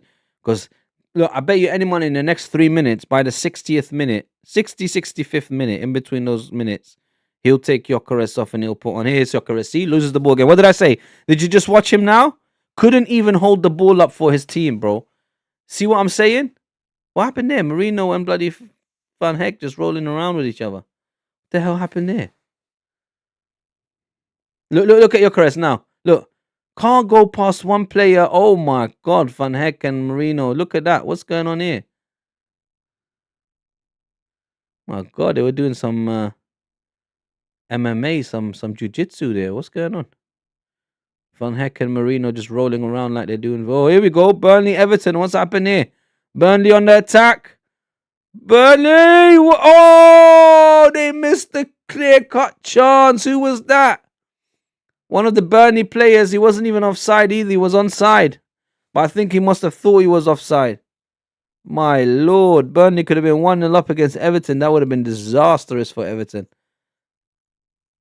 Burnley at home need to collect the points. They need the wins. Right, we're coming up to the 60th minute now. Brighton lose the ball. Martin Zubimendi starts the attack for Arsenal. He plays into Martin Odegaard. Martin Odegaard goes to Mikel Merino now. Mikel Merino's got Trossard on his left. And he plays him. Trossard now. Does he go forward or go backwards? He goes backwards now. Does he? Yeah, well, he goes sideways towards Martin Zubimendi, who goes back towards Miles Lewis-Skelly. Piero Hincapié now. Martin Odegaard plays it forward to Declan Rice on the right-hand side. Ball gets played to Gyökeres. Pay attention to Gyökeres now. Is he going to hold up the ball? Just about. Gave it to Rice, and then Rice goes forward, but gets blocked by a Brighton player. And now he's arguing with the Brighton player. Deckers, you know, he loves the... look at that. Fire's kicking off. Martin Odegaard tries to play in Gyökeres. Gyökeres again can't do anything. Oh! He gets a shot off! Oh my God! Gyökeres just got a shot off and it goes straight to... It went straight against the goalkeeper from Brugge. Honestly, I did not see that coming. Great ball by Martin Odegaard. If the defender hit the post, he hit the post. So he hit the keeper. If the defender did a little bit better, then he couldn't have got that shot off. That was a mistake from the defender. It wasn't actually good by Gyökeres. He was just very lucky that the defender dropped on the floor. But that ball by Martin Odegaard to spot him though was fantastic. A little lob. But look, you see the defender there, number 24. Who's that? Kadioglu. Kadioglu, if he just stayed on his feet, he would have got the ball away from Gyökeres. But somehow Gyökeres got the shot off. I can't believe his first shot. Right, here comes Saka. Watch Gyökeres' play now where he goes. If he puts himself in a position. Oh, Saka, come on now. Saka tried to come on the inside and shoot. Obviously, he's got the permission to do so, but I told you he will not play Gyökeres in. I don't think Saka rates Gyökeres at all, guys. I'll be honest with you. I really think Saka thinks he does not deserve to be at the Arsenal. Oh, did that take a deflection? That might have taken a deflection, you know. That might be a corner. Right, we're in the 61st minute. Yeah, it is a corner. We're in the 61st, 62nd minute. I will not be surprised if Arsenal are about to make changes. Let's see if Ritter scores another own goal for us. Declan Rice on the corner again. Imagine that. It'll be incredible. Robert says, Gyökeres needs to step up. I'm starting to lose patience. I told you. I'm not surprised you are. I am already. I've lost patience already. Here comes Declan Rice. On the sixpence. Oh, that was a great ball. Trossard tried to do overhead kid. He couldn't get it. And the ball goes back to Declan Rice. No. It goes out for an Arsenal throw. Nobody was there. Oh, it's a Brighton throw. Don't know how. Yeah, Robert, I'm not surprised, mate. Beakster, what about you? What do you think, mate? I'm not surprised that Robert's lost patience. I've lost patience already, like several games ago. But I want you guys just to pay attention in this game how we playing. Like, we're 2-0 up now. So he should be able to play to his best ability. Why? I'll tell you why. Because if Brighton go up to try and get the goal and play a high line, he should have plenty of space to run in behind. So he should get enough chances right now. But is he going to be in the right positions if he's going to make himself be ready to take on these chances? That's the problem. He luckily just got a shot off that, you know, he shouldn't have really even been able to get off because the defender had him in his pocket. Kadioglu or whatever his name is had him really. But somehow he tripped over his own feet and Gyökeres got the shot away. So that wasn't really great play by him. That was just a stroke of luck. I want to see him create something. I want to see him do something beneficial for the team. Look, he's tracking back now, defending. Look how deep he is. Because he knows he needs to do something. His position's on the line. Like, bro, you can't be on the pitch week in, week out, and you're just a waste of space. You're really just wasting. Look how deep he is now. He's realized now how deep he's walking back up. Minte on the ball now. Minte. Minte tries shoot, gets blocked. Ruta. Ayari. Ayari gets a shot off and hits the post. And Brighton get a goal back. My God. See, thank God we're 2-0 up. Gomez. That was a great shot by Ayari. It hits the post and then Gomez there to tap it in. See what I'm saying? It's good that we got that second goal. This is what I'm talking about, guys. That breathing space. We needed it because right now we would have been 1-1 up. That was a bad shot by Minte. Somehow the ball gets to Ruto, who gives it to Ayari. Ayari shoots, hits the post, comes back, and then Gomez finishes it off with basically a tap in. David Raya couldn't do nothing about that. Brighton get a goal back, guys. My God. See what I'm trying to tell you guys? See what I'm saying? Take your caress off, man. Sell him. Get him out of my club, please, man. I'm getting fed up now, man. Honestly, take your caress off, bro. Put Gabriel Jesus on from now. Look, we're on 64 minutes. And I don't see any of the... I said they gave Diego Gomez. Here comes your caress. Look, your caress. Look how quickly he loses the ball. Look. And it's a goal kick.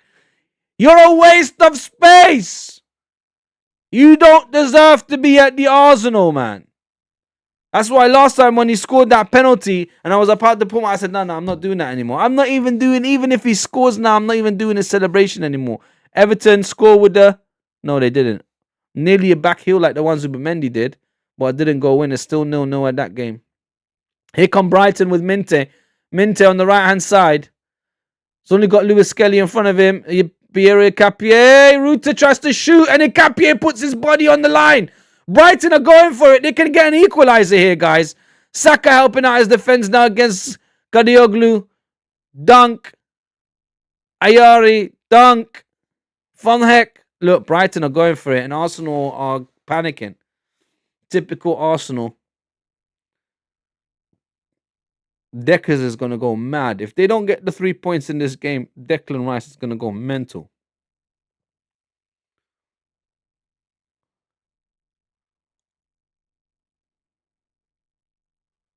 Van Heck now. But they're mounting pressure on Arsenal. This reminds me of Crystal Palace when they got their equalizer and also Wolves when they got their equalizer. Arsenal in panic mode, going deep, letting the opposition play against them, pin them down. See, now they're coming out again. Now they're coming up high. Look, Gyökeres just standing there. He's not even putting no pressure on nobody. He's just standing there, bro. Like, he's got no energy. He's got no energy, no oomph, nothing. He's just standing there. He's not closing no one down, not doing anything. Here we go, West Ham now. West Ham against Fulham. Oh, West Ham nearly scored the first goal. Bowen nearly opens the scoring. The ball trickles right past the far post. Leno couldn't do nothing about it. Right, here comes Miles Lewis Skelly. Plays in with Zubimendi, who goes to Saliba. My God, man. Oh. Robert the Gunner says 2-1. Guess what? Peakster, in the beginning of the match, when I asked him what he thought the score is, he literally called it. Peakster said it was going to be 2-1. And what did you say again? I forgot what you said, Robert. Then I asked you as well, and you said something. I forgot.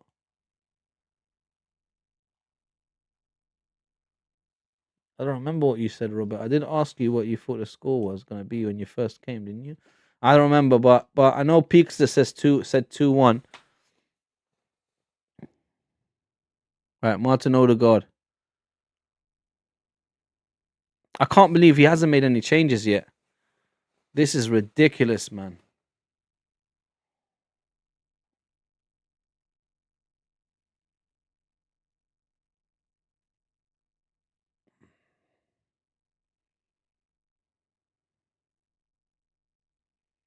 Don't forget, guys, after this game, we're going to take a break and then set up quickly for the next game. We're going to do Chelsea, Aston Villa hate along because we need Aston Villa to drop points. Verbrugge kicks it out far and long, and it's a throw-in for the Arsenal. Here we go. Change is about to be made. Who's coming on? Is Gabriel coming on? Gabriel Magliash is coming on for who? Piero Hincapié or William Saliba? And Gabriel Jesus is coming on. Come on. Right, come on, man. Bring on someone else as well, man. Take off Zuba and put on Eze maybe. Or Marino. Take Marino and put Eze off.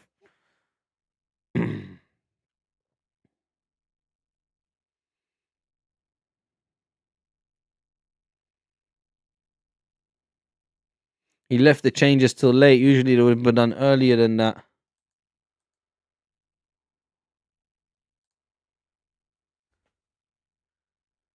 Gyökeres doesn't work in the Mikel Arteta system.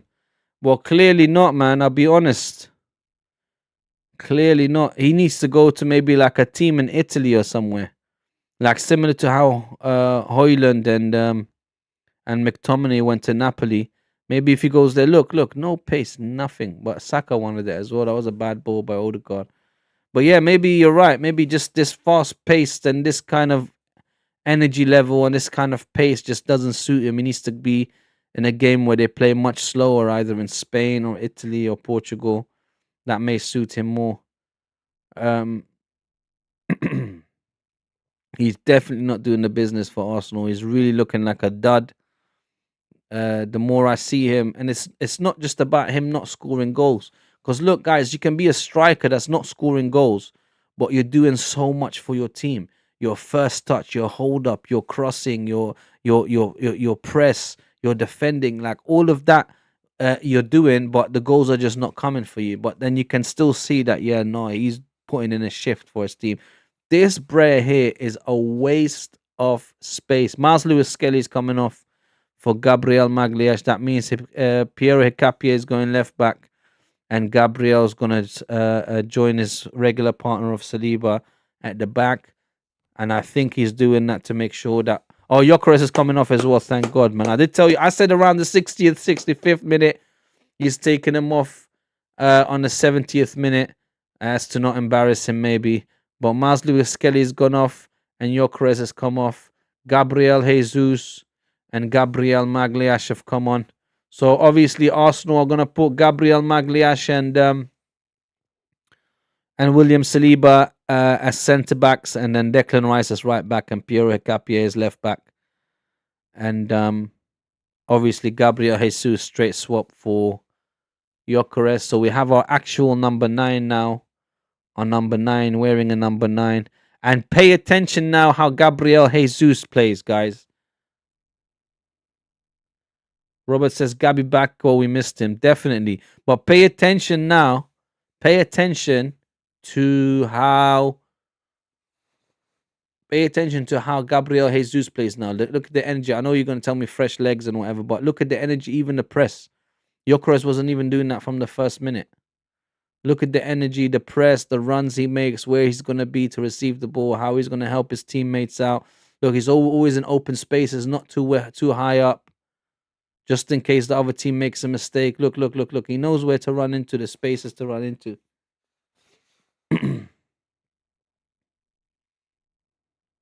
Ball goes to David Raya. Right, so the scores in the Premier League so far, guys. Brentford 3, Bournemouth 0. Burnley 0, Everton 0, Liverpool 2, Wolves 1, West Ham 0, Fulham 0, and there's one other game that's getting played later on, which is Chelsea, Aston Villa. And the early kickoff was Nottingham Forest, Man City, where Man City beat Nottingham Forest 2-1. Look, Gabby chasing now. Look. And he gets to the ball. Look, and he holds it up. Look, this is what Gyökeres cannot do. Look. And he keeps the ball. And he plays it to... Oh, unlucky. Mikel Merino trying to look for Saka. But you see... Listen. Robert Peakster. Did you see what Gabriel Jesus just did now? This is what Gyökeres cannot do. Make sure he gets the ball. Control it. Keep it. And play it to the next man. As soon as Gabriel Jesus comes on, he does exactly what a number 9 needs to do. And that's exactly what Gyökeres doesn't do. And not just in this game. In many of the other games that he plays, he just doesn't have it in him, bro. I'm telling you. That was a prime example what you need in a number 9. He held up the ball, waited for the man to do the overlap, backheeled it so he had confidence, he had composure. And look, now he's defending as well, gets the ball back for his team, and he plays in Martin Odegaard. And doesn't bump forward slowly. Look, he's taking his time while the ball gets there. Now he's making his run. Look. Pay attention to Gabby Jesus. Slowly walking forwards. He knows the ball and it's not going nowhere for now. Peekster says, I have returned, had some dinner. Bon appetit, dude. I hope you enjoyed it. Well, we're still ahead 2-1, but we had an debate. Oh, Daniel Welbeck's coming on. It's even more dangerous now. Daniel Welbeck's coming on for Brighton. That means they're going to have a proper number 9 in front of goal now as well. Former Arsenal striker, former Manchester United striker, Daniel Welbeck. That's a proper Premier League striker, Daniel Welbeck. At 36 years old or something, 35, 36 years old. He's like, I don't know, second or third in the league in scoring, maybe. Beeks said, had a good old club sandwich. Oh, enjoy, mate. Enjoy. Sounds good, man. I'm going to have some dinner after this as well, quickly. Well, not even dinner. I'm just going to have a bite to eat because I got to do the next game after this. So I'm not even going to have time because it's 4:35 now. We've got about 15 to 20 minutes of this game. So, yeah, I might have to quickly have... Oh, here's Minte. But Hikapié does well to put him off. Rutter now plays it back and Declan Rice gets the ball back from Kadioglu. Declan Rice still, but he loses it to Rutter. Kadioglu now to Van Heck. Kadioglu. Rutter loses the ball, but Van Heck gets it back. Van Heck on the left-hand side now. Runs to the bylines. Got Declan Rice and Saka in front of him. Declan Rice clears it. Only as far as Dunk. Coppola. Danny Welbeck. Minte crosses it in. Declan Rice has it out. I think I'm going to have to take my contacts out. They're starting to itch me now. I might have to put my glasses on, guys. I might have to put my glasses on for the next match because my eyes are starting to burn me. I think I've had my contacts in for too long now. Right, Minte. Weefer. Rutter to Minte. Shoots! Oh my God, an unbelievable save from David Raya. If he did not get a hand to that, that would have been a goal from Minte. Unbelievable. Minte plays it to Weefer. Weefer plays it to Rutter. Rutter back heels it back into Minte's path, who shoots on the left foot. The most crucial save from David Raya. These are the kind of saves that if you're going for a Premier League, if your goalkeeper doesn't make these vital saves, then boy, you could possibly be looking at a disaster because you will not win the Premier League. Here comes a corner from Brighton. This is so tense now. I'm so nervous. Oh my God, Weefer with a free header at the back post. And he's claiming for a corner, but he headed it over. Not sure why he wants a corner.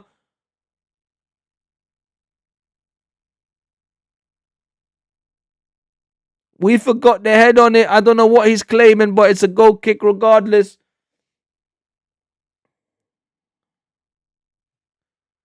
Peekster says, Jesus was always a good number 9. Injuries just kept holding him down. Definitely. Oh, hey, what's going on here? Brentford, Bournemouth. Bournemouth get one back with Semenyo. Semenyo's stock is just rising every game. He's definitely getting sold this January.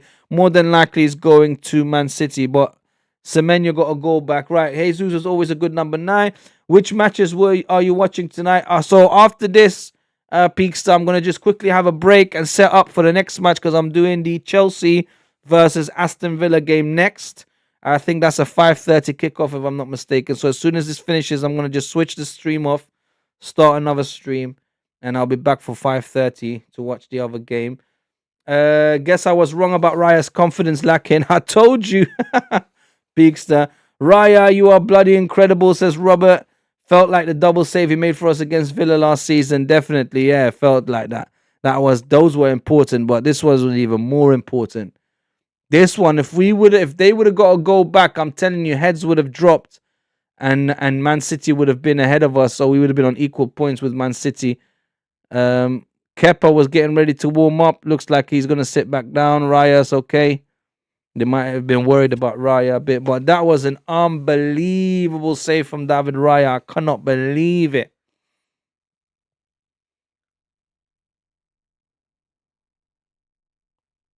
Because if that goal would have went in, my God. We need to get another goal now. We need to. I want Gabriel Jesus to score now. Just to put the cherry on the cake. Martinelli coming on. Come on. Get Trossard off. Right. Martinelli is always good as a super sub. Him and Trossard is so weird. But I feel like... Ooh! Everton nearly got a goal at Turf Moor. But saved by the keeper and then cleared. But yeah, Trossard and Martinelli, I feel like they're super subs. They're just very good when they come on. They know how to change the game and get a goal when they have the freshest legs on the pitch. But when they start the game, I feel like only Trossard sort of like... I feel like Martinelli always goes missing when he starts games. Zubamendi plays it forward, looking for Saka. Now Gabriel Jesus chasing the ball for Martin Odegaard. But dunk there just to play it back to his keeper. From Verbrugge. Verbrugge then plays it back to him. Been so long since I've seen our Brazilian triplets play at the same time. That's very true, mate.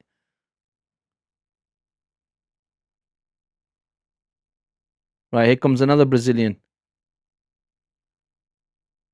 For Brentford. Ooh! What a save from Bournemouth. My God.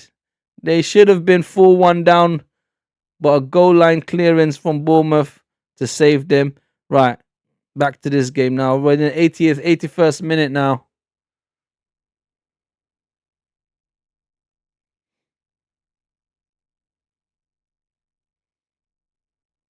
It's been like 2 years. Yeah, it's been a very long time, mate. Maybe not 2 years, but it's been a very long time. At least a year and a half, maybe. Actually, I don't know. Maybe you're right. I don't know. It's been a very long time.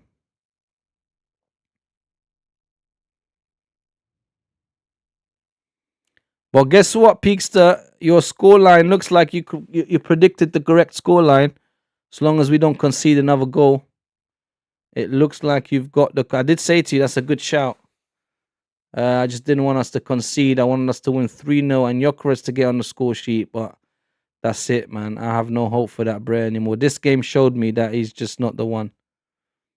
Well, at least not right now, anyway. Maybe if he finds some form at some point, if he goes out and gets put under a bit of pressure, he'll work harder and somehow find some form. But Trossard coming off, Martinelli coming on.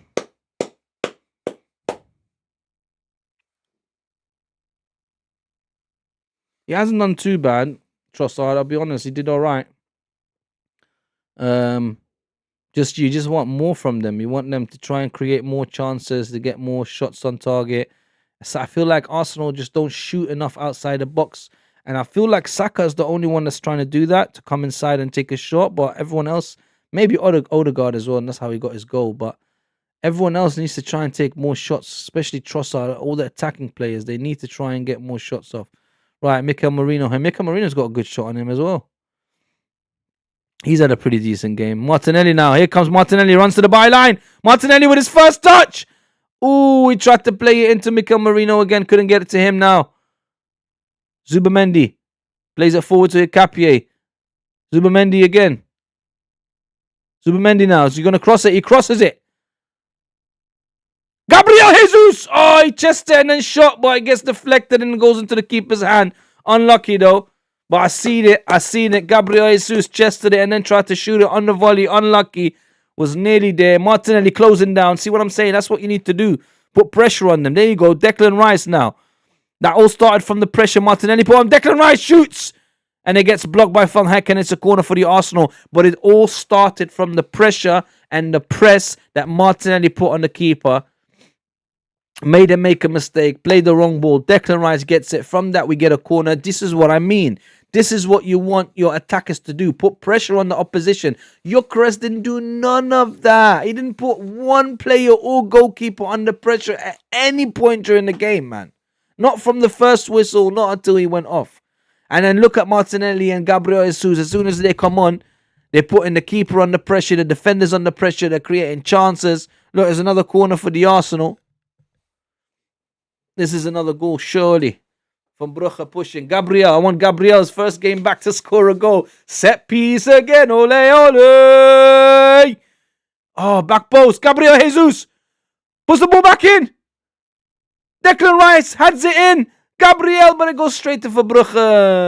And then the attack dies down. Right, we're still not secure, guys. We're still not safe. West Ham 0, Fulham 0. Fulham with the attack. Fulham still with the attack. 1-0 to Fulham. I knew it.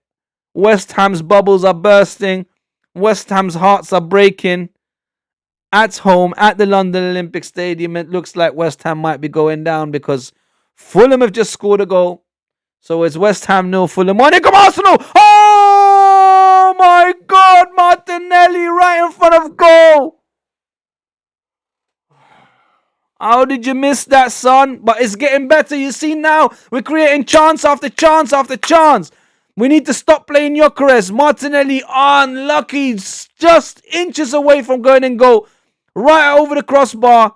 He should have done better, but he was put off by the defender. But you see, if we would have had this from the beginning of the game, chance after chance after chance, we would be more than 2-1 up. It's the bloody Gyökeres. Gyökeres is an anchor holding this team down. I'm telling you. He's an absolute anchor. As soon as he comes off, the team is playing with absolute freedom, bro. Chance after chance after chance now. It's like now they're feeling comfortable to play. I'm telling you, this team is not suited to Gyökeres. And Gyökeres is not suited to this team. Great touch by Mikel Merino to try and play it to Martinelli, who plays it to Jesus, who plays it to Martinelli again. It gets it to Martinelli. Martinelli back heel. Hicapie. Jesus! Oh, he gets a slide tackle, taking the ball away from his foot. Hicapie, beast mode. Martinelli now plays it back to Piero Hicapie at the byline. Deflection, it goes to Gabriel Jesus. Gabriel Jesus. Gabriel Jesus. Piero Hicapie. And it's a throw in for the Arsenal. Jesus, Lord of mercy. Yeah, 2-1. I felt right because Brighton scores goals, but we have always been really good against them. Zubi can also shoot from range. Remember his volley against the Forest, an absolute rocket, definitely. But they need to do more than that. That's what I'm talking about. Gyökeres hasn't flopped, but he needs to adapt. So I'll be patient. That's very good of you, Pixter. I have lost my patience with Gyökeres. I'll be honest with you, especially in this game. I watched how he was playing. I was paying very close attention to his game. He is rubbish for the Arsenal. He is an absolute waste of space. I feel like when he's on the pitch, Arsenal is like this, choking. The minute he comes off the pitch, oh, here we go. Wolves, tell me they scored again. Tell me they scored again. Wolves! Oh, Liverpool with a great challenge and take the ball away from Wolves. Right, here come Arsenal again. He should have made these changes way sooner. Arsenal get a throw again. Martinelli doing well to play in the corner and not let the ball out. It's another throw for Arsenal. Pierre Capier. I'm telling you guys. I'm telling you, Peakster. They are flowing like soap. Good God. That's what I'm talking about because Gyökeres is off the pitch. That's what I'm telling you. He's like an anchor holding the whole team down. It's like choking them. He needs to start playing Gabriel Jesus from the beginning and then maybe put on Gyökeres as a sub.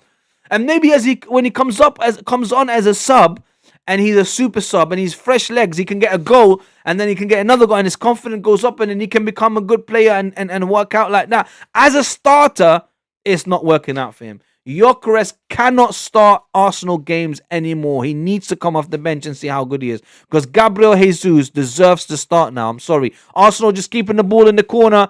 Just keeping the ball in the corner. Keeping the ball in the corner. Still not out. They're fighting for it. Martinelli. Yes! Martinelli gets... Oh, what? The throw-in goes to Brighton. I thought it was an Arsenal throw, to be honest with you. But it looks like it's going for Brighton. Anyway.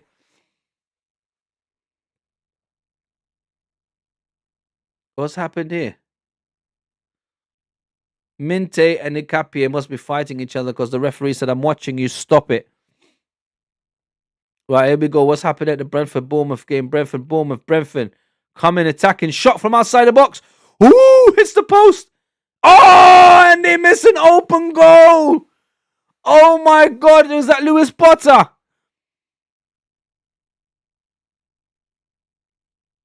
Lewis Potter missed an open goal.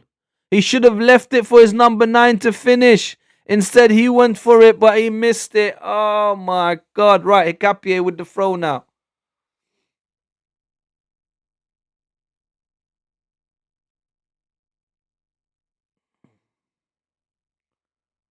Yellow card for Hicapie. What, did he take too long? Hicapie must have took too long on the throw or something, because he gets a yellow card. Throws the ball quickly now. Gabriel Magliash. Saliba. Saliba must be happy. He's like, yeah, finally I got my partner back.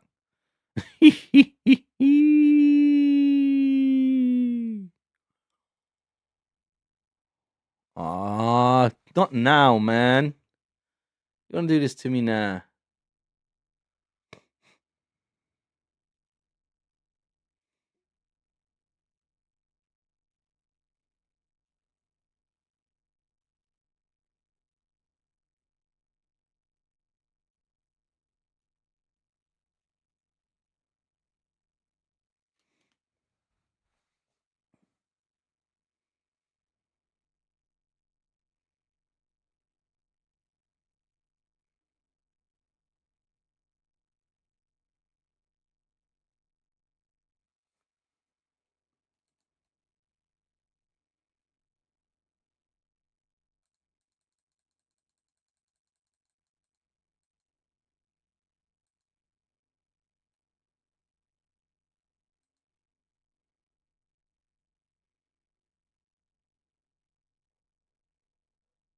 Gabriel Jesus gets pushed by Karigoglu, but the ref says corner only. Guys, by the way, I'm behind you now for some reason by at least a minute.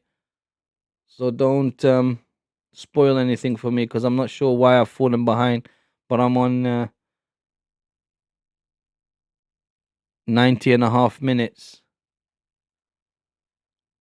Should be a pen really, but they didn't give it. But just to let you know, guys, I'm a little bit behind you because the game is on like the 92nd minute. I'm only on the 91st. So I'm a little bit behind. I'm not sure why, but I'm about a minute behind. So I'm going to not look at the chat. I'm going to just look at the game. Corner comes in. Oof, and Verbrugge claims it. And he mows down his defender, Van Heck. But we've got 5 minutes of injury time. We passed the first minute, so there's 4 minutes left. Oh, they better hold on. I'm not going to lie, this is getting a bit tense for me.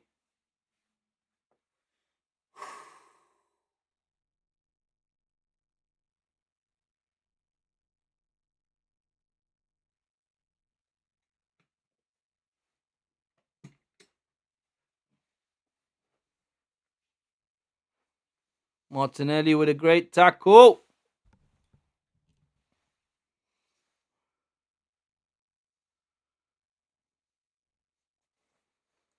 All right, come on, get another goal. Come on, Jesus. Ooh, Jesus gets caught on the ball. Not good. Ayari plays in Van Heck. Ayari again. Ooh, Piero Hicapie had a fantastic game. Plays it out. Odegaard now. Declan Rice. 10-man Rice. Horse. Running horse. Run, horse, run. Run, Forrest, run. Oh, he tried the ball back. Oh, he tried to get it into Saka. Couldn't. Martin Odegaard picks it up, though. Martin Zubimendi now. Gabriel Jesus in the box. Doesn't take a shot, though. He plays Piero Hicapie just outside the box. Gabriel Jesus again. Oh, he's not even going to play. He's going to try and play it in the corner. They're just going to try and keep possession for the next couple of minutes. They're not even going to try and get another goal. Mikel Merino goes back to Gabriel Magliash, who goes to Martin Odegaard, who looks for Rice. Rice on the ball now. Rice goes back to Saliba. Saliba now. Rice.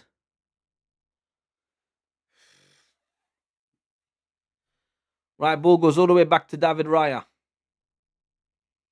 David Raya with the long ball. Looking for Martinelli. Martin Odegaard plays in Gabriel Jesus. He couldn't get to it. The ball goes to the keeper. Unlucky, son. Wow. Right, I'm literally a minute behind, guys. So the game is on 94. I'm on 93. Oh, here comes Saka. Saka 101. Oh, and the defender Dunk does well to stop Saka from scoring. That should have been a goal. Unlucky.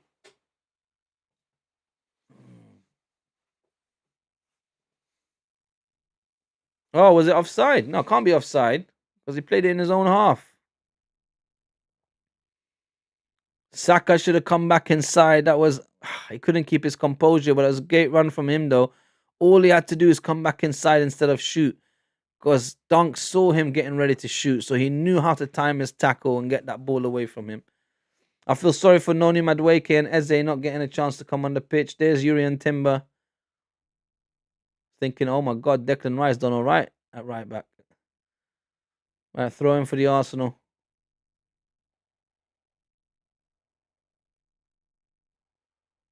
Oh my God, the game is in the 96th minute. I'm still on the 94th. Well, 95th, really.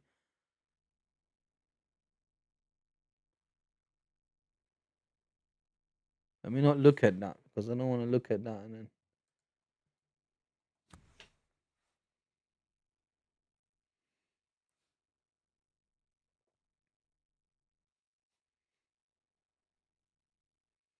Right, free kick for Brighton. Jeez, this is getting tense, man. Come on, Arsenal.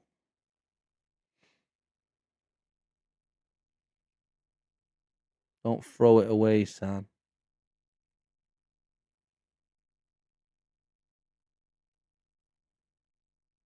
I don't know what you're talking about because I'm a bit behind. So let me have a look now. Minte. Saliba clears it. Zubimendi clear it.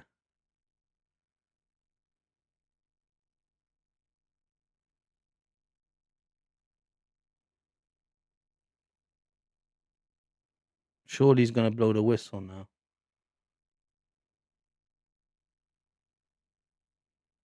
Yes!